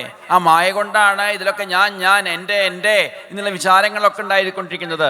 ഞാൻ മനുഷ്യനാണ്, ദേവനാ, അല്ലെങ്കിൽ ഞാൻ കുട്ടിയാണ്, ഞാൻ വയസ്സനവനായി, ഞാൻ മധ്യവയസ്കനാണ്. ഈ ദേഹത്തിനും ബുദ്ധിക്കും അല്ലെങ്കിൽ മനസ്സിനും പ്രാണനും വരുന്ന ധർമ്മങ്ങളൊക്കെ എൻ്റെ ധർമ്മമാണെന്ന് വിചാരിച്ചുകൊണ്ട് നമ്മൾ തെറ്റിദ്ധരിച്ചുകൊണ്ട് ഇന്ന് ഇവിടെ ജീവിച്ചുകൊണ്ടിരിക്കുന്നു മായ പ്രപഞ്ചത്തിൽ. അപ്പോൾ അജ്ഞാന നിമിത്തമാണ്, മായ നിമിത്തമാണ് ഈ ബന്ധമൊക്കെ ഉണ്ടായത്. ഭക്തി കൊണ്ട് നമുക്ക് ഈ അജ്ഞാനത്തെ നശിപ്പിക്കാൻ സാധിക്കും. അതിലൂടെ മുക്തന്മാരായി തീരാം. യാതൊരു ടെൻഷനും ഇല്ലാത്ത അവസ്ഥയിലേക്ക് എത്തിച്ചേരാം. അതിന് മോക്ഷമെന്നോ മുക്തിയെന്നോ ഭഗവത് സാക്ഷാത്കാരെന്നോ എന്ത് പേരിട്ട് വിളിച്ചാലും വേണ്ടില്ല. വൈകുണ്ഠത്തിലേക്ക് എത്തിയെന്നോ അല്ലെങ്കിൽ ശിവലോകത്തെത്തിയെന്നോ മണിദ്വീപിലെത്തിയെന്നോ അവിടെ എത്തിയിട്ടുള്ള മുറിയുടെ കാര്യമൊക്കെ പിന്നാലോചിക്കാം. അപ്പം എവിടെയോ പോവുകയാണ് നമ്മൾ, അമേരിക്കയിലേക്ക് പോകാമെന്ന് വിചാരിക്കുക. അവിടെ എത്തിയിട്ടൊരു റൂമൊക്കെ എന്താ പറയുക, ഏതോ ലോഡ്ജിൽ റൂമൊക്കെ ബുക്ക് ചെയ്തിട്ടുണ്ട്. അവിടെ പോയിട്ട് ഏത് റൂമാണെന്ന് ഇപ്പം ആലോചിക്കേണ്ട കാര്യമുണ്ട്, അവിടെ എത്തിയിട്ട് ആലോചിക്കാം. അപ്പം ഭഗവത് സാക്ഷാത്കാരം കിട്ടിയിട്ട് അത് ശിവലോകത്ത് വേണോ? അതിന് വല്ല മാറ്റമുണ്ട്? ആ സാലോക്യാണോ? ആകെ ടെൻഷനായിട്ടിരിക്കുക. ഇവിടുന്ന് മുക്തി തരാനായിട്ട് ഭഗവാൻ തയ്യാറായി. ഇപ്പോൾ സാലോക്യാവൂ അതോ സാരൂപ്യാവൂ അതോ സായുജ്യാവൂ? സംശയമായിട്ട് അവിടെ എത്തട്ടെ, അപ്പം ആലോചിക്കാം നമുക്ക്. എന്തായാലും ആ ഭക്തി കൊണ്ട് അജ്ഞാനം നശിക്കുമ്പോൾ മുക്താവസ്ഥയിലേക്ക് ഭഗവത് സാക്ഷാത്കാരം നമുക്ക് നേടിയെടുക്കാം എന്ന് ബോധിപ്പിക്കുന്നു. ഒപ്പം തന്നെ ഇവിടെ പറയുന്നു,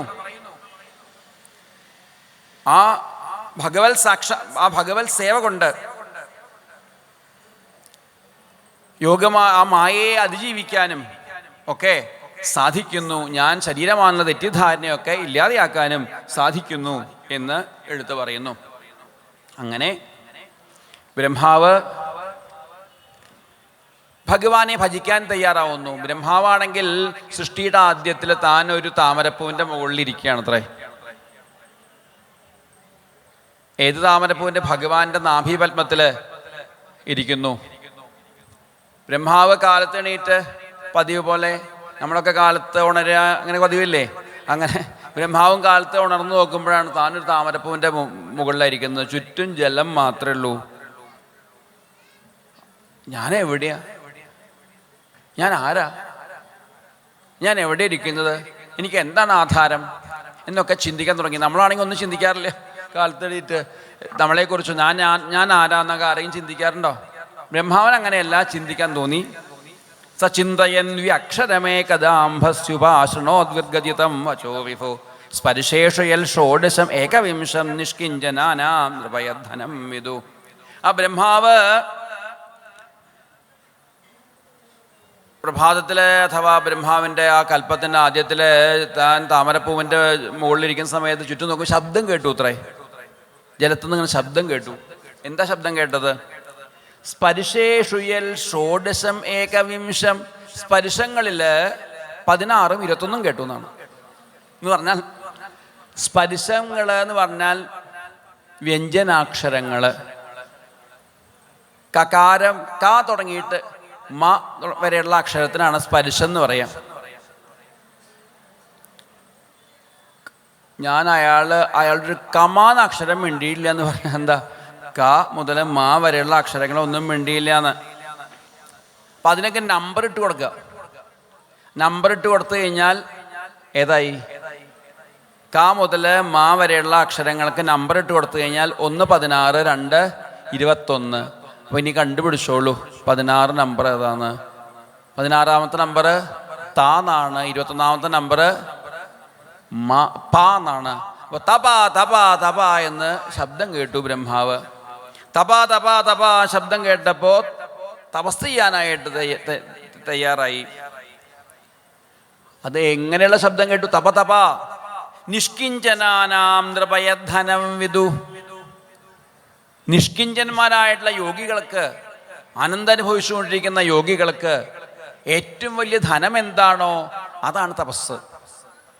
അപ്പം തപസ് കൊണ്ട് ഏറ്റവും വലിയ ധനമാണ് തപസ്. നമുക്ക് എന്തും നേടിയെടുക്കാൻ കഴിവുള്ള ഏറ്റവും വലിയ ധനമാണെന്ത്?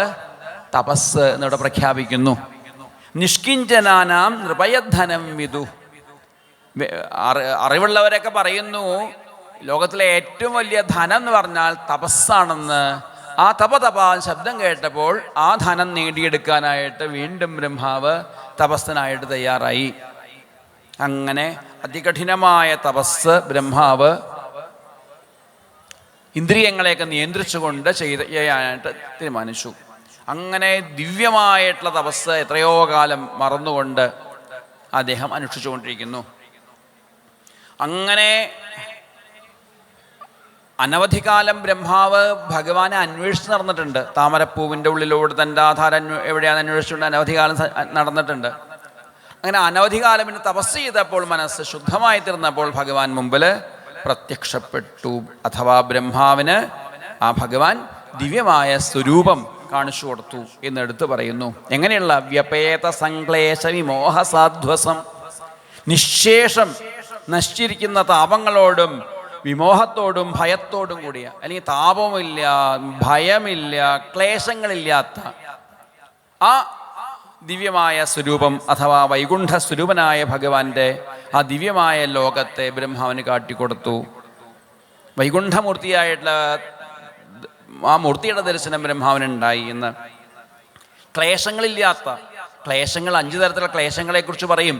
അവിദ്യ, അസ്മിത, രാഗ, ദ്വേഷ, അഭിനിവേശങ്ങൾ, ആസക്തി, ദ്വേഷം, രാഗം, അതുപോലെ ഉള്ളതിനെ മറയ്ക്കുന്ന അവിദ്യ, ഇല്ലാത്തത് ഉണ്ടെന്ന് തോന്നിക്കുന്ന ഭാവങ്ങൾ, ഇതെല്ലാം കൂടിയ ക്ലേശങ്ങളൊക്കെ ഇല്ലാതെയായി. ക്ലേശങ്ങളില്ലാത്ത, ഭയമില്ലാത്ത, മോഹമില്ലാത്ത, മായാബന്ധമില്ലാത്ത ആനന്ദം മാത്രമുള്ള ആ ദിവ്യമായ വൈകുണ്ഠ ലോകം അവിടെ മുമ്പിൽ പ്രത്യക്ഷമായി. അത് കാണാൻ തപസ് കൊണ്ട് കഴിഞ്ഞു, അഥവാ ഭഗവാനെ അറിയാനായിട്ട് തപസ് കൊണ്ട് കഴിഞ്ഞു. അവിടെ എല്ലാവരും ദിവ്യന്മാരാണത്രേ. അഥവാ ആ ദിവ്യമായ തപസ് കൊണ്ട് എത്തിച്ചേരുന്ന അനുഭൂതിക്ക് എത്തിക്കഴിഞ്ഞാൽ അവിടെ ആനന്ദം മാത്രമേ ഉള്ളൂ. എല്ലാവരും ആനന്ദമത്തന്മാരായിട്ട് മനോഹരമായിട്ടുള്ള വൈകുണ്ഠത്തിലെ ജനങ്ങളെക്കുറിച്ച്, അവിടുത്തെ പാർഷദന്മാരെന്ന് പറഞ്ഞു കഴിഞ്ഞാൽ അസുരന്മാരും ദേവന്മാരും ഒരേപോലെ പൂജിച്ചുകൊണ്ടിരിക്കുന്നവരാണത്രേ. ദേവന്മാർക്കും അസുരന്മാർക്കും ഒരേപോലെ പൂജ്യന്മാരായിട്ടുള്ളവരാണത്രേ വൈകുണ്ഠ ലോകത്തിലെ സകല പാർഷദന്മാരും സകല ജനങ്ങളും. അങ്ങനെ മനോഹരമായിട്ട് ചിത്രീകരിച്ചിരിക്കുന്നു. ലക്ഷ്മി ദേവിയെ മാർദ്ദത്തിൽ സ്ഥാനം നൽകിക്കൊണ്ട് ലക്ഷ്മീനാഥനായിരിക്കുന്ന ഭഗവാൻ, ദിവ്യന്മാരെല്ലാം നിറഞ്ഞിരിക്കുന്ന ഭഗവാനെ ബ്രഹ്മാവ് ദർശിക്കുന്നു. എന്നിട്ട് ആ ബ്രഹ്മാവ് എല്ലാം മറന്നുകൊണ്ട് നിൽക്കുന്ന സമയത്ത്, ബ്രഹ്മാവ് നമസ്കരിക്കുന്ന സമയത്ത് ബ്രഹ്മാവിൻ്റെ അടുത്ത് വന്ന് കരേ സ്പൃശൻ പ്രിയം പ്രീതമന കരേ സ്പൃശൻ തം പ്രീയമാണം സമുപസ്ഥിതം തദാ പ്രജാവിസർഗേ നിജശാസനാർഹണം ബഭാഷൈഷൽ സ്മിതശോജിഷാ ഗിരാ പ്രിയം പ്രീതമന കരേ സ്പൃശൻ.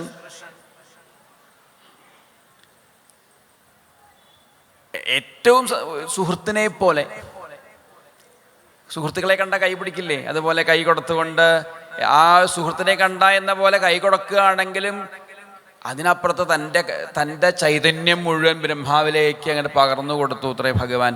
ആ സ്പർശം കൊണ്ട് തന്നെ സന്തോഷത്തോടു കൂടിയിട്ട് ആ ദിവ്യമായ സന്തോഷം ബ്രഹ്മാവിന് കൂടി നൽകിക്കൊണ്ട് തപസ്സുകൊണ്ടാണ് ഈ ദിവ്യമായ, വെറുതെ സ്വിച്ചിട്ടാൽ കിട്ടുന്നതല്ല. നമ്മളും തപോയുക്തമായ ജീവിതം നയിച്ചു കഴിഞ്ഞാൽ ഇതേ അനുഭവം നമുക്കും ഉണ്ടാക്കാം എന്ന്, അല്ലെങ്കിൽ നമുക്കും നേടിയെടുക്കാം എന്ന് ബോധിപ്പിച്ചുകൊണ്ട് ഭഗവാൻ ബ്രഹ്മാവിനോട് സംഭാഷണം ചെയ്യുന്നു. എന്താ വരം വേണ്ട ചോദിച്ചോളൂ. എൻ്റെ ദർശനം തന്നെ വളരെ ശ്രമം കൊണ്ട് മാത്രം നേടുന്നതാണ് മനുഷ്യർക്ക്. അത് നിനക്ക് കിട്ടിയിരിക്കുന്നു, എന്ത് വേണമെങ്കിൽ ചോദിച്ചോളൂ. തപോമേ ഹൃദയം സാക്ഷാത് ആത്മാഹം തപസോനഖ. തപസ്സുകൊണ്ടാണ് നീ എന്നെ നേടിയിരിക്കുന്നത്. എൻ്റെ ഹൃദയം തപസ് തന്നെയാണ്. ഈ തപസ്സാണ് എൻ്റെ പ്രത്യക്ഷമായിട്ടുള്ള ഹൃദയം. അപ്പോൾ എന്നെ അറിയണമെങ്കിൽ ഞാൻ തപസ്സാണ്. അപ്പം എന്നെ അറിയണമെങ്കിൽ തപസ്സുകൊണ്ട് മാത്രമേ കഴിയുള്ളൂ. ഭഗവാൻ വന്ന തപസ്സാണ് എന്ന് ഭഗവാൻ തന്നെ ഇവിടെ പറയുന്നു. ഞാൻ തപസ്സിൻ്റെ സ്വരൂപമാകുന്നു, തപസ്സാണ് ഭഗവാൻ എന്ന്. ആ തപസ്സിൽ നിന്നുണ്ടാവുന്ന അനുഭവമാണ് ഭഗവാൻ എന്ന്. എൻ്റെ ഹൃദയം തപസ്സാണ്, തപസ്സുകൊണ്ടാണ് നിനക്ക് എന്നെ കാണാൻ കഴിഞ്ഞിരിക്കുന്നത്. പിന്നെ എടുത്തു പറയുന്നു,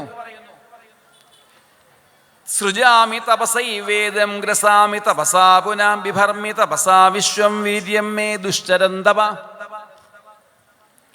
ഈ പ്രപഞ്ചത്തെ തപസ്സുകൊണ്ട് ഞാൻ സൃഷ്ടിക്കുന്നു, തപസ്സുകൊണ്ട് ഇതിനെ പരിപാലിക്കുന്നു, തപസ്സുകൊണ്ട് ഞാൻ ഇതിനെല്ലാം തന്നിലേക്ക് തന്നെ ഉപസംഹരിക്കുന്നു.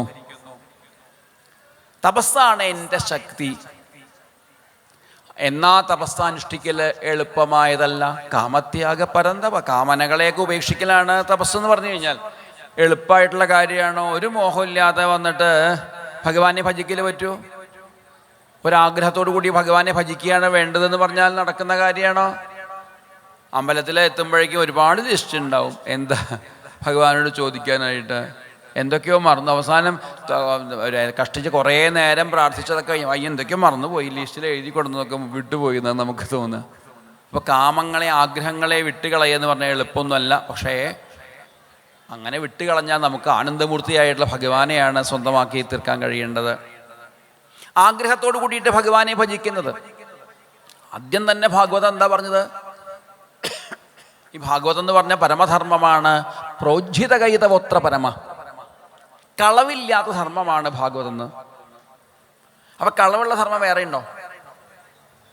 എന്തെങ്കിലും ഒരു ആഗ്രഹത്തോട് കൂടിയിട്ട് നമ്മൾ ഭജിക്കാൻ പുറപ്പെട്ട കളവായി. ഒരാഗ്രഹത്തോട് കൂടാതെ ഭജിക്കുമ്പോഴാണ് അത് കളവില്ലാത്തതായി തീർന്നുള്ളൂ. ആരെങ്കിലും കണ്ടാൽ നമ്മൾ ചിരിച്ചു, അപ്പോൾ ഇങ്ങോട്ട് ചിരിച്ചു. എന്തുകൊണ്ട് ചിരിക്കുന്നു? നമുക്ക് പരിചയമുള്ളവരാണ്. അവരെ കൊണ്ട് എന്തെങ്കിലും ഉപകാരം ഉണ്ടെങ്കിൽ നോക്കി ചിരിക്കും. ഇല്ലെങ്കിൽ ചിരിക്കുമോ? ഇല്ലെങ്കിൽ നന്നായി. ശരിക്കും അങ്ങനെ വേണ്ടത്. ഒരു ആവശ്യമില്ലാതിരിക്കുമ്പോൾ ചിരിക്കാൻ പറ്റണം. നമ്മൾ മിക്കവാറും എങ്ങനെയാണ്, നമുക്ക് അയാളെ കൊണ്ട് വല്ല ആവശ്യമുണ്ടെങ്കിൽ അപ്പോൾ ചിരിക്കും, അല്ലെങ്കിൽ ചിരിയൊന്നുമില്ലെങ്കിൽ. അപ്പോൾ മറ്റുള്ളവരിൽ നിന്ന് എന്തെങ്കിലും പ്രതീക്ഷിച്ചു കഴിഞ്ഞാൽ അപ്പോൾ അവിടെ എന്ത് വന്നു? കളവുണ്ട്. ഒരു കളവില്ലാതെ അല്ലെങ്കിൽ ഒരു ആഗ്രഹമില്ലാതെ ഭഗവാനെ ഭജിക്കുന്നതാണ് ശരിയായ ധർമ്മം. അതാണ് ആ നിഷ്കാമ ഭക്തി യോഗമാണ് ഭാഗവതം പ്രചരിപ്പിക്കുന്നത്. പക്ഷെ നമ്മൾ ഭാഗവതത്തിൽ തന്നെ പല ശ്രുതികളും കാണാറുണ്ടല്ലോ. നമ്മൾ പലതും ഉണ്ടാക്കിയിട്ടുണ്ടല്ലോ. രുക്മിണീ സ്വയംവരം കേട്ടാൽ മതി, എന്ത് നടക്കും? എന്ത് തീരും? വിവാഹ തടസ്സങ്ങളൊക്കെ തീരും. എവിടെ അതിൽ ഇതുവരെ വായിച്ചിട്ട് ഞാൻ കണ്ടെത്തില്ല, ആരെങ്കിലും കണ്ടെത്തിയാൽ പറഞ്ഞാൽ മതി. അങ്ങനെ ഒരു ഫലശ്രുതി അത് കാണാനില്ല. പക്ഷെ അത് ആരും പറയാതെ ഇവിടെ ഇരിക്കുന്നവർക്കൊക്കെ അറിയണ്ടാവും കാര്യം. എന്നാ ഫലശ്രുതി പറയുന്ന സ്ഥലങ്ങളുണ്ട്. പിന്നെന്തിനാ ഇതൊക്കെ ഫലശ്രുതി പറയുന്നത്? അതിനൊരു താല്പര്യം ഉണ്ടാവാൻ വേണ്ടി പറയുന്നു മാത്രമേ ഉള്ളൂ. ആ ഫലശ്രുതിക്ക് ഫലമൊന്നുമില്ലേ? ഭാഗവതം വായിച്ച കേട്ട് കഴിഞ്ഞാൽ ഫലം ഉണ്ടാവും. നാരായണ കവചം എല്ലാ തരത്തിലുള്ള ബാധകളും തീങ്ങാൻ, ഭയം തീങ്ങാനായിട്ട് നാരായണ കവചം എന്നുള്ള മന്ത്രമൊക്കെ ഉണ്ടല്ലോ. ആ മന്ത്രം ജപിക്കുകയാണെങ്കിൽ, കേൾക്കുകയാണെങ്കിൽ, വായിക്കുകയാണെങ്കിൽ എല്ലാ ഭാഗത്തിൽ നിന്ന് ഭഗവാൻ നമ്മളെ രക്ഷിക്കും. അവർക്ക് ഒരു തരത്തിലുള്ള പ്രശ്നങ്ങളുണ്ടാവില്ല. ആ കൗണ്ടറിൽ വേണമെങ്കിൽ ആ പുസ്തകമുണ്ട്. ഇടയ്ക്കൂടെ പരസ്യമാവാം അല്ലേ? ഭാഗവത യോഗത്തിൻ്റെ ഭാഗവതാചാര്യന്മാരുടെ കൂട്ടായ്മയായിട്ട് ഒരു ചെറിയ പുസ്തകം പ്രിൻ്റ് ചെയ്ത് ആ പുസ്തകം നളന്ദ ബുക്സിൽ വെച്ചിട്ടുണ്ട്. ചെറിയ പുസ്തകം, നാരായണ കവചം എന്ന പേര്. ആ മന്ത്രങ്ങൾ മുഴുവൻ അതിൻ്റെ അടിയിൽ ചെറിയ ഒരു വരിയിലെ അർത്ഥം എഴുതിയിട്ടുണ്ടാവും. നമ്മൾ പ്രചരണം കൊടുക്കാറുണ്ടല്ലോ, ദിവസവും വായിച്ചോളൂ, ഒരു തരത്തിലുള്ള ആപത്തുണ്ടാവില്ല. ഫലശ്രുതിയൊന്നും വേണ്ടെങ്കിൽ, അല്ലെങ്കിൽ ഫലം കിട്ടണമെങ്കിൽ പിന്നെ എന്തിനാ ഇതൊക്കെ പറയുന്നത്? അത് താല്പര്യം ഉണ്ടാക്കാൻ. അതൊക്കെ വായിച്ച് വരുമ്പോൾ ഭഗവാനെ സ്മരിക്കാനായിട്ട് വരും. എല്ലാ ആപത്തുകളിൽ നിന്നും മോചനം കിട്ടും. പക്ഷെ സാധാരണ ആഗ്രഹങ്ങൾക്ക് വേണ്ടിയിട്ട് ഭഗവാനെ ഭജിച്ച് എന്തുണ്ടാവും? ആഗ്രഹം സാധിക്കും, പക്ഷേ മനസ്സമാധാനം ഉണ്ടാവില്ല. മനസ്സമാധാനം ഉണ്ടാവണമെങ്കിൽ എന്ത് വേണം? ആഗ്രഹം കൂടാതെ ആഗ്രഹങ്ങളില്ലാതെ ഭഗവാനെ ഭജിക്കണം. അതാണ് ശരിയായ തപസ്. ഒരാഗ്രഹമില്ലാതെ ഭഗവാനെ ഭജിക്കുക, അതാണ് ശരിയായ തപസ്. കാമത്യാഗ പരന്തപ, കാമത്യാഗമാണ് പരമമായ തപസ്. അതുകൊണ്ട് ഞാൻ സന്തോഷിച്ചിരിക്കുന്നു. ബ്രഹ്മാവ് ഭഗവാന്റെ അനുഗ്രഹത്തിൻ്റെ മാഹാത്മ്യമൊക്കെ, ഭഗവാനെ അവിടുന്ന് എട്ടുകാലിയെ പോലെയാണ് ഈ ലോകത്തെ സൃഷ്ടിക്കുന്നത്, രക്ഷിക്കുന്നത്, സംഹരിക്കുന്നത്. എട്ടുകാലി തൻ്റെ ഉള്ളിൽ വരുന്നതായിട്ടുള്ള പശ കൊണ്ട് വലയൊക്കെ കെട്ടി അതിലെ പ്രാണികളൊക്കെ വീഴ്ത്തി അതിനെ ഭക്ഷിച്ചുകൊണ്ട് അവസാനം ആ വലയെ തന്നിലേക്ക് തന്നെ ഉപസംഹരിക്കുന്നു. അതുപോലെ ഭഗവാൻ തൻ്റെ മായ കൊണ്ട് സൃഷ്ടിക്കുന്നു, രക്ഷിക്കുന്നു, സംഹരിക്കുന്നു. ആ തപശക്തി കൊണ്ട്, തപശക്തിയാണ് പ്രധാനമെന്ന് ഭഗവാൻ തന്നെ പറഞ്ഞു. നമുക്ക് അതിൻ്റെ കൂടെ മായയെ, തപസ് ഒപ്പം മായയും കൂടി സ്വീകരിച്ചുകൊണ്ട്, തപസ്സിൻ്റെ കൂടെ മായയും കൂടി സ്വീകരിച്ചുകൊണ്ട് സൃഷ്ടിക്കുന്നു, രക്ഷിക്കുന്നു, സംഹരിക്കുന്നു. ഇപ്പം എന്നെ ആ സൃഷ്ടികാര്യങ്ങളിൽ നിയുക്തനാക്കുകയാണ് ഭഗവാനെ അവിടുന്ന്. അപ്പം എനിക്ക് യാതൊരു മായാബന്ധം ഉണ്ടാവരുത്, അതിന് അവിടുത്തെ അനുഗ്രഹം ഉണ്ടാവണം എന്ന് ഭഗവാനോട് പ്രാർത്ഥിക്കുന്നു. അപ്പോഴാണ് ദിവ്യമായ, എനിക്ക് ഞാൻ ചെയ്യുന്നു എന്നുള്ള അഹങ്കാരം ഉണ്ടാവാൻ പാടില്ല. നമ്മളൊരു കാര്യം ചെയ്യുന്ന സമയത്ത് ഞാൻ ചെയ്യുന്നു ചെയ്ത് കഴിഞ്ഞാൽ പിന്നെ എന്താണാവുക? പിന്നെ എൻ്റെ എന്നുള്ള വിചാരം ഉണ്ടാവും. പണ്ടൊക്കെ നമ്മൾ പറയാറുണ്ട്, തമാശയായിട്ട് പറയാറുണ്ട്, പണ്ടൊക്കെ പോക്കറ്റിൽ 2-3 ഗുളിക കെട്ട് നടക്കും. എന്തിനു വേണ്ടിയിട്ടാ? തലവേദന വന്നാൽ കഴിക്കാൻ. വിവാഹം കഴിഞ്ഞപ്പോൾ എണ്ണം കൂട്ടി. ഭാര്യയ്ക്ക് തലവേദന വന്നാൽ ഞാൻ ഗുളിക എടുത്ത് കഴിക്കുക. എന്തിനാ അത്? ഭാര്യയുടെ തലവേദന. മറ്റത് ഞാനും എൻ്റെ അത്യാവശ്യം എൻ്റെ അച്ഛനോ എൻ്റെ അമ്മയോ അങ്ങനെ 2-3 പേരൊക്കെ ഉള്ള ഗുളിക ഞാൻ പോക്കറ്റ് ഇടാറുള്ളൂ എന്ന് പറഞ്ഞാൽ അവർക്ക് തലവേദന വന്നാൽ എൻ്റെ തലവേദനയാണല്ലോ. പിന്നെ എണ്ണം കൂടി, ഭാര്യയുടെ തലവേദന എൻ്റെ തലവേദനയായി. വിവാഹത്തിന് മുമ്പ് ഒരു പരിചയമില്ലാതിരുന്ന ഭാര്യയുടെ അച്ഛൻ്റെ തലവേദന എൻ്റെ തലവേദനയായി. ഭാര്യയുടെ അമ്മയുടെ തലവേദന എൻ്റെ തലവേദനയായി. കുട്ടികളായി കഴിഞ്ഞപ്പോൾ അത് പറയും വേണ്ട, ഇങ്ങനെ തലവേദനയുടെ എണ്ണം കൂടി വരുന്നു. ബ്രഹ്മാവനാണെങ്കിലോ എന്നും തലവേദനയ്ക്ക് സമയം ഉണ്ടാവുള്ളൂ. ബ്രഹ്മാവാണ് സൃഷ്ടിച്ചു കഴിഞ്ഞാൽ ലോകത്തിലുള്ളവർ മുഴുവൻ ആരുടെ മക്കളാ? ബ്രഹ്മാവൻ്റെ മക്കളാണ്. തലവേദന വന്ന് എന്നാൽ വിക്സ് പുരട്ടിക്കോളൂ എന്ന് പറഞ്ഞു, രാമൃതാഞ്ജനം പുരട്ടിക്കോളൂ എന്ന്. ബ്രഹ്മാവനാണെങ്കിൽ എന്നും പുരട്ടാൻ തന്നെ സമയം. 4 തലയുണ്ട്, ലോകത്തിലുള്ളവർ മുഴുവൻ മക്കള്, ഇതിങ്ങനെ പുരട്ടിക്കൊണ്ടിരിക്കേണ്ടവർ എപ്പോഴും എന്നും തലവേദനയ്ക്കേ സമയം ഉണ്ടാവുള്ളൂ. അപ്പം അതൊന്ന് ഒഴിവാക്കാൻ ഒഴിവാക്കാനായിട്ട് ഞാൻ എൻ്റെ എന്നുള്ള വിചാരം ഇല്ലാതെ ആവണം. അതിന് വേണ്ട ഉപദേശം നൽകണം. അതാണ് പ്രാർത്ഥന. അപ്പോഴാണ് ദിവ്യമായ അത് ശ്ലോകി ഭാഗവത് ഉപദേശിക്കുന്നത്. ജ്ഞാനം പരമഗുഹ്യം മേ യദ്വിജ്ഞാന സമന്വിതം സരഹസ്യം തദംഗം ച ഗൃഹാണഗതിതം മയാ. ആ പരമരഹസ്യമായിരിക്കുന്ന, രഹസ്യമാണെങ്കിൽ പിന്നെ മയക്കി വെച്ച് പറയാൻ പാടില്ലോ, ആരോടും പറയാൻ പാടില്ലാത്തതല്ല രഹസ്യം എന്ന് പറയുന്നത്. ഇത് പറഞ്ഞറിയിക്കുക, ഇന്ദ്രിയങ്ങൾക്ക് പിടികിട്ടാത്ത കാര്യമാണ്. അത് അനുഭവം വരേണ്ട കാര്യമാണ്, ഭഗവാന്റെ അനുഗ്രഹം കൊണ്ട് തന്നെ ബോധ്യപ്പെടേണ്ട കാര്യമാണ്. അത്രയും ദിവ്യമായതാണ്, അത്യന്ത ഇന്ദ്രിയങ്ങൾക്ക് പിടികിട്ടാൻ ബുദ്ധിമുട്ടുള്ള കാര്യമാണെന്ന്, അത്യന്ത രഹസ്യമായിട്ടുള്ളതാണ് ആ ഭഗവാനെക്കുറിച്ചുള്ള അറിവ് എന്ന് പറഞ്ഞു കഴിഞ്ഞാൽ. അത് അനുഭവത്തോട് കൂടിയിട്ടുള്ളത്, ഒപ്പം തന്നെ ആ അനുഭവത്തിന് സാധനമായിട്ടുള്ള ഭക്തിയോട് കൂടിയിട്ടും ജ്ഞാനത്തോട് കൂടിയിട്ടുമുള്ള അതിൻ്റെ സാധനങ്ങളെയും ഒക്കെ ഞാൻ നിനക്ക് പറഞ്ഞു തരാം. അത് വേണ്ട രീതിയിൽ ഗ്രഹിച്ചുകൊള്ളുക എന്ന് ആദ്യം ബോധിപ്പിച്ചു. പിന്നതാ യാവാനഹം യഥാഭാവോ യദ്രൂപഗുണകർമ്മക തഥൈവ തത്വവിജ്ഞാനം അസ്തുതേ മദനുഗ്രഹാൽ.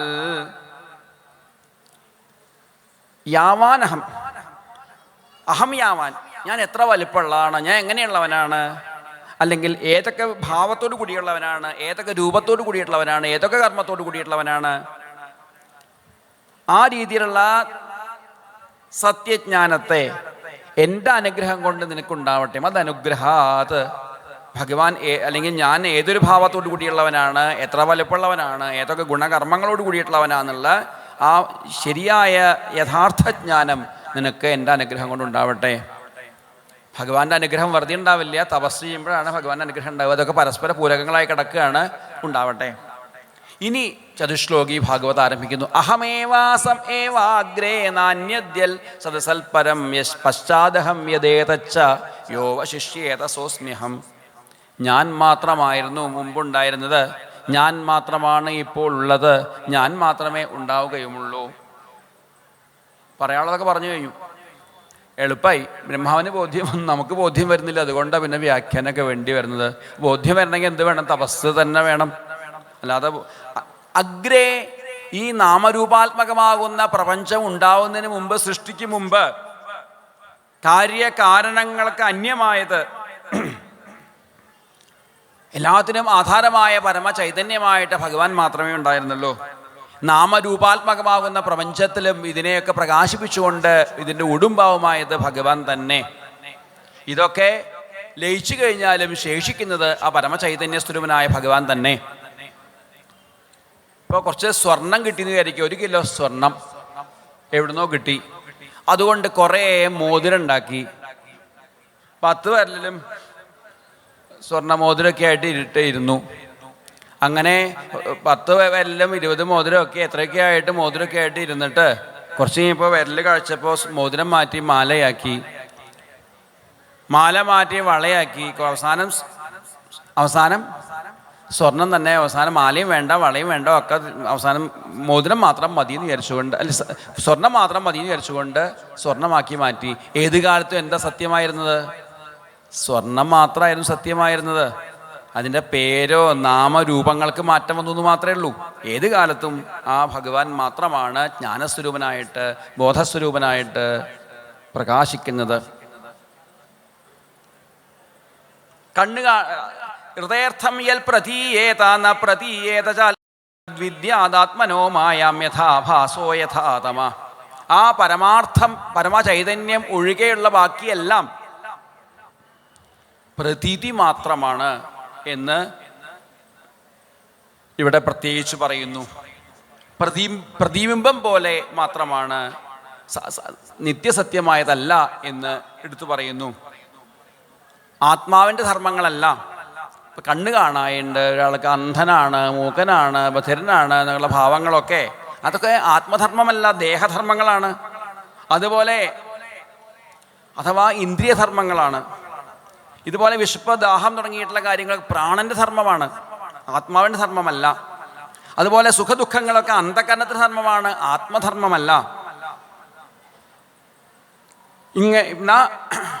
ആത്മധർമ്മം എന്താണ്? സച്ചിദാനന്ദ സ്വരൂപം തന്നെയാണ് ആത്മാവിൻ്റെ ധർമ്മം. ആ സച്ചിദാനന്ദ സ്വരൂപനാണ് ആത്മാവ് എന്ന് ബോധിക്കുകയാണ് വേണ്ടത്. യഥാ മഹാന്തി ഭൂതാനി ഭൂതേഷു ഉച്ചാവചേഷ്വനു പ്രവിഷ്ടാന്യപ്രവിഷ്ടാനി തഥാ തേഷു ന തേഷ്വഹം. സകല സ്ഥൂല സൂക്ഷ്മങ്ങളായി കാണുന്ന ഭൗതികങ്ങളിലൊക്കെ അനുപ്രവേശിക്കുന്നവയാണെങ്കിലും മഹാഭൂതങ്ങൾ പ്രവേശിക്കാതെ ഇരിക്കുന്നു. എന്ന് നിർവികാരനായിട്ട് ഇതിനെയെല്ലാം പ്രകാശിപ്പിച്ചുകൊണ്ടിരിക്കുന്നത് ആ പരമധർമ്മസ്വരൂപനായിട്ടുള്ള പരമജ്ഞാനസ്വരൂപനായിട്ടുള്ള ഭഗവാൻ തന്നെയാണ് എന്നിതാ ബോധിപ്പിക്കുന്നു. അന്വയ വ്യതിരേകങ്ങളിലൂടെയാണ് ഏതദേവഹി ജിജ്ഞാസ്യം തത്വജിജ്ഞാസുനാത്മന അന്വയ വ്യതിരേകാഭ്യാം യൽസ്യാൽ സർവത്ര സർവത്. ആത്മാവിനെ, ആ ആത്മതത്വം അറിയാനായിട്ട് ആഗ്രഹിക്കുന്നവര് എന്താണ് ചെയ്യേണ്ടത്? അന്വയ വ്യതിരേകങ്ങളിലൂടെ. അന്വയം ചേർച്ച. ഒരു ശ്ലോകത്തെ അന്വയം കാണുക പറഞ്ഞാൽ ഓരോ പദങ്ങൾ എവിടെയാണോ അതൊക്കെ തിരഞ്ഞെടുത്ത് യോജിപ്പിക്കലാണല്ലോ അന്വയം. ആ രീതിയിൽ അന്വയ വ്യതിരേകങ്ങളിലൂടെ നമുക്ക് ഈ തത്വത്തെ ബോധിക്കാനായിട്ട് കഴിയും. ജാഗ്രത തുടങ്ങിയിട്ടുള്ള അവസ്ഥകളിൽ ഉണർന്നിരിക്കുന്ന കാര്യം, സ്വപ്നം, സുഷുപ്തി തുടങ്ങിയിട്ടുള്ള 3 കാലങ്ങളിലും സാക്ഷിഭാവത്തോടു കൂടി ഇരിക്കുന്നു. ആ പരമചൈതന്യ സ്വരൂപം തന്നെയാണ്. എന്നാൽ സമാധി അവസ്ഥയിൽ നമുക്ക് അനുഭവമായിട്ട് തീരുന്നു. അപ്പോൾ ആ അന്വയ വ്യതിരേകത്തിലൂടെ ആ കാര്യം നമുക്ക് ബോധിക്കാനായിട്ട് സാധിക്കുന്നു. ഈ കാര്യം ബോധിച്ചു കഴിഞ്ഞാൽ പിന്നെ ഒരു മായയിലും വിട്ട് വട്ടം തിരിയേണ്ടി വരില്ല. അങ്ങനെ ആത്മതത്വത്തിൽ ബോധിച്ചിരുന്നു കൊണ്ട് സൃഷ്ടി നടത്തുന്നതുകൊണ്ടാണ് ബ്രഹ്മാവില് ഏതന്മതം സമാധിഷ്ഠ പരമേണ സമാധിന ഭവാൻ കൽപ്പവികൽപ്പേഷു ന വിമുഹ്യതി കരിഹിച്ചിൽ. ഈ തത്വം ബോധിച്ചുകൊണ്ട് പ്രവർത്തികളിൽ ഏർപ്പെട്ട് കഴിഞ്ഞാൽ ഒരു ബാധകളും നമ്മളെ ബാധിക്കുന്നില്ല. ഒരു ടെൻഷനും നമുക്ക് ലോകത്തിൽ അനുഭവിക്കേണ്ടി വരില്ല. ആ പരമചൈതന്യ സ്വരൂപനാണ് ഞാൻ, ആത്മസ്വരൂപനാണ് ഞാൻ, സച്ചിദാനന്ദ സ്വരൂപനാണ് ഞാൻ, ബുദ്ധിയെയും മനസ്സിനെയും ഇന്ദ്രിയങ്ങളെയും പ്രകാശിപ്പിച്ചുകൊണ്ടിരിക്കുന്ന ആത്മസ്വരൂപനാണ് ഞാൻ എന്ന് ബോധിക്കുന്ന ഒരാൾക്ക് ഒരു തരത്തിലുള്ള മായാബന്ധങ്ങളും വേണ്ടി വരുന്നില്ല. ബ്രഹ്മാവിന് അതുകൊണ്ട് തന്നെ സൃഷ്ടിയിൽ ഏർപ്പെട്ടപ്പോൾ ഒരു ദുഃഖവും അനുഭവിക്കേണ്ടി വന്നില്ല. ഭഗവാനെ ഭജിക്കുമ്പോൾ നമ്മളും കുറച്ചെങ്കിലും അനുഭവിച്ചുകൊണ്ടിരിക്കുന്നത് ഭഗവത് കഥകൾ കേൾക്കുമ്പോഴോ പറയുമ്പോഴോ ഭഗവാന്റെ നാമസങ്കീർത്തനാദികളിൽ ഏർപ്പെടുമ്പോഴോ അല്ലെങ്കിൽ ഏതെങ്കിലും ഉപാസനാ പദ്ധതികളിൽ ഏർപ്പെട്ടുകൊണ്ടിരിക്കുന്ന സമയത്ത് നമുക്ക് കുറച്ചെങ്കിലും ടെൻഷൻ ഒഴിവാകുന്നുവെങ്കിൽ, ആനന്ദം അനുഭവിക്കാൻ കഴിയുന്നുവെങ്കിൽ ഈ തത്വത്തിൽ കുറച്ചെങ്കിലും ബോധിച്ചിരിക്കുന്നത് കൊണ്ടാണ്. ബ്രഹ്മാവിന് 100 കൊല്ലം ആയുസ് എന്നൊക്കെ പറഞ്ഞാൽ ബ്രഹ്മാവിൻ്റെ ഒരു പകല് പോലും 1000 ചതുരയുഗമാണ്. അത്രയും കാലം ബ്രഹ്മാവ് ഒരു ടെൻഷനും ഇല്ലാതെയാണ് ജീവിച്ചുകൊണ്ടിരിക്കുന്നത്. ബ്രഹ്മാവിൻ്റെ 100 കൊല്ലവും നമ്മുടെ 100 കൊല്ലവും ഒരേപോലെയാണ് അത്ര അനുഭവത്തിൽ. ബ്രഹ്മാവ് 100 കൊല്ലം കഴിക്കുന്നു, നമ്മൾ 100 കൊല്ലം കഴിക്കുന്നു, അനുഭവത്തിൽ ഒരേപോലെയാണ്. അതെന്താ?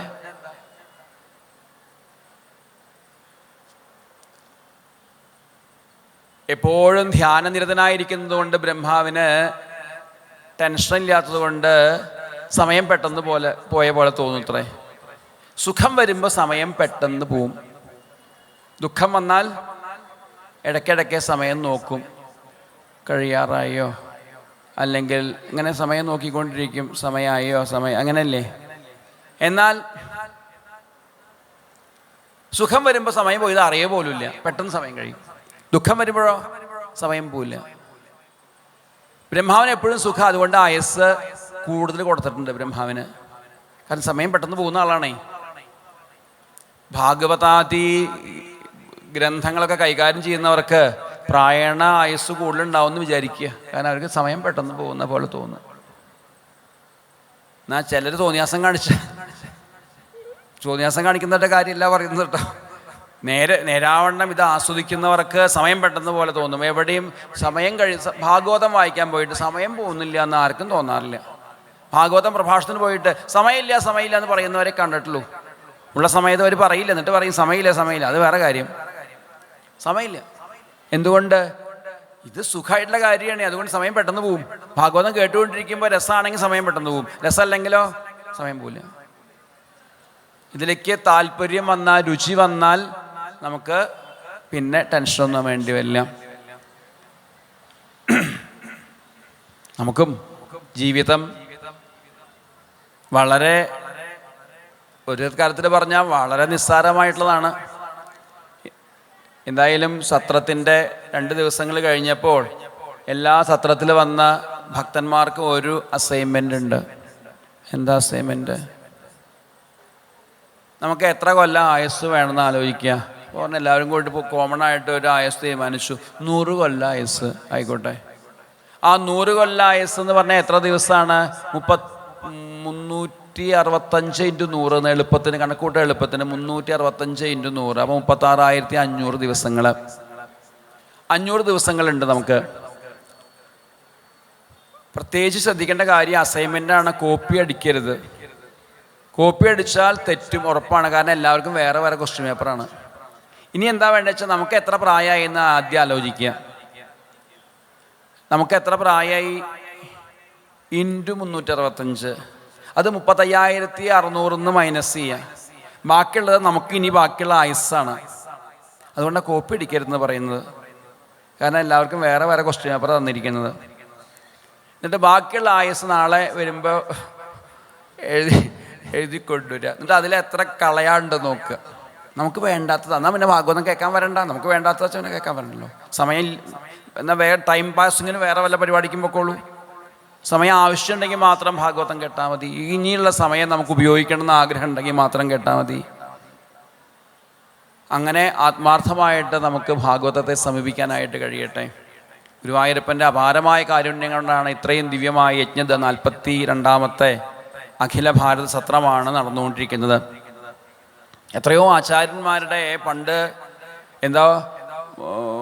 നാമസങ്കീർത്തനത്തിൻ്റെ, നാമജപത്തിൻ്റെ വാർഷികമായിട്ട് പണ്ട് കുറച്ച് ആചാര്യന്മാർ ഒരുമിച്ച് അതിൻ്റെ വാർഷികം ആഘോഷിച്ചതാണ്. അതിന് ആചാര്യന്മാർ പേരിട്ടു ഭാഗവത സത്രമെന്ന്. ആ സത്രമാണ്, ആ 3 ദിവസത്തെ പ്രോഗ്രാമാണ് വിപുലമായി ഓരോ നാടുകളിലേക്കും ഭഗവാൻ ഓടി വന്ന്, ഭാഗവത സ്വരൂപനായ സത്രസ്വരൂപനായ ഭഗവാൻ ഓടി വന്ന് ഓരോ നാട്ടിലും വന്ന്, ധർമ്മസ്വരൂപനായ ഭഗവാൻ ഓടി വന്ന് ഓരോ നാട്ടിലും വന്ന് അനുഗ്രഹിച്ചുകൊണ്ടിരിക്കുന്നത്. നമുക്കും ഇത് വേണ്ട രീതിയിൽ ഭഗവാനെ വാരിയെടുക്കാനായി സാധിക്കട്ടെ. നേരത്തെ ആചാര്യൻ ഇവിടെ കഴിഞ്ഞ പ്രഭാഷണത്തിൽ പറഞ്ഞ പോലെ ഓരോ ഗൃഹത്തിലും ഓരോ ഭാഗവതം ഉണ്ടാവട്ടെ, നിർബന്ധമായിട്ടും ഓരോ ഭാഗവതം ഉണ്ടാവട്ടെ എന്ന് പ്രാർത്ഥിച്ചുകൊണ്ട്, ഗൃഹേ ഗൃഹേ ഭാഗവതം, ഭാഗവതത്തിൻ്റെ സ്വാധീനം ഉണ്ടാവട്ടെ.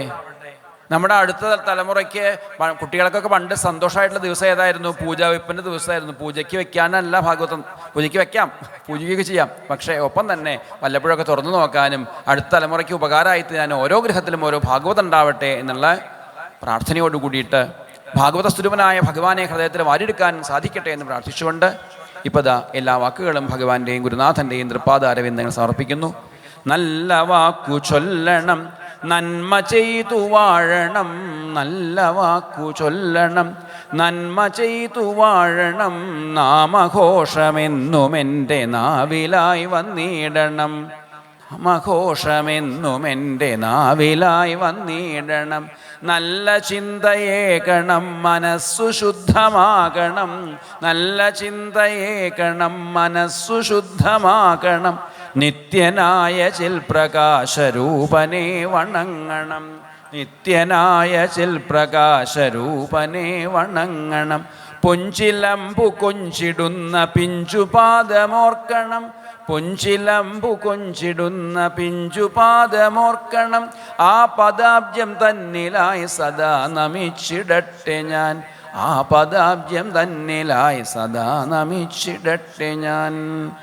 കായേന വാചാ മനസേന്ദ്രിയൈർവാ ബുദ്ധ്യാത്മനാ വാ പ്രകൃതേ സ്വഭാവാത് കരോമി യദ്യൽ സകലം പരസ്മൈ നാരായണായേതി സമർപ്പയാമി.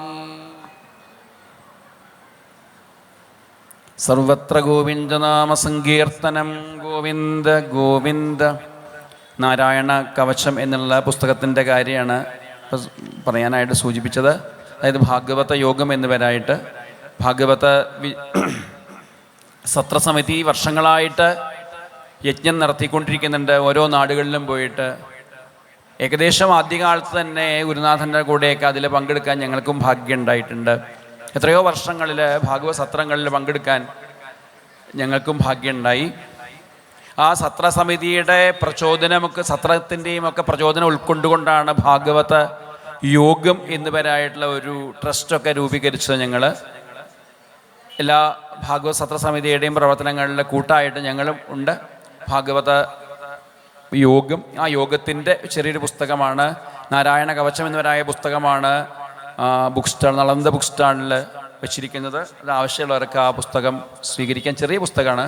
നാരായണ കവചം എന്നുള്ള മന്ത്രം ചെറിയ അർത്ഥത്തോട് കൂടിയിട്ട് നമ്മുടെ കയ്യിലൊരു ഹാൻഡ് ബുക്കായിട്ട് സ്വീകരിക്കാൻ, സകല ബാധകളും അല്ലെങ്കിൽ സകല ദോഷങ്ങളും സകല ഭയങ്ങളും ഭഗവത് സ്മരണ കൊണ്ട് ഇല്ലാതെയാക്കാൻ പാകത്തിന് ജപിക്കാനുള്ള, നാളെ അടുത്ത ദിവസങ്ങളിൽ നമുക്ക് നാരായണ കവചമൊക്കെ കേൾക്കാം. അതിനു മുമ്പ് ആ പുസ്തകം കയ്യിലുണ്ടെങ്കിൽ അത് കേൾക്കുമ്പോൾ കൃത്യമായിട്ടുള്ള ധാരണ ഉണ്ടാവും എന്ന് പ്രത്യേകം ഓർമ്മിപ്പിക്കുന്നു, അതുകൂടി അറിയിക്കുന്നു. സർവത്ര ഗോവിന്ദനാമ സങ്കീർത്തനം. ഗോവിന്ദ ഗോവിന്ദ.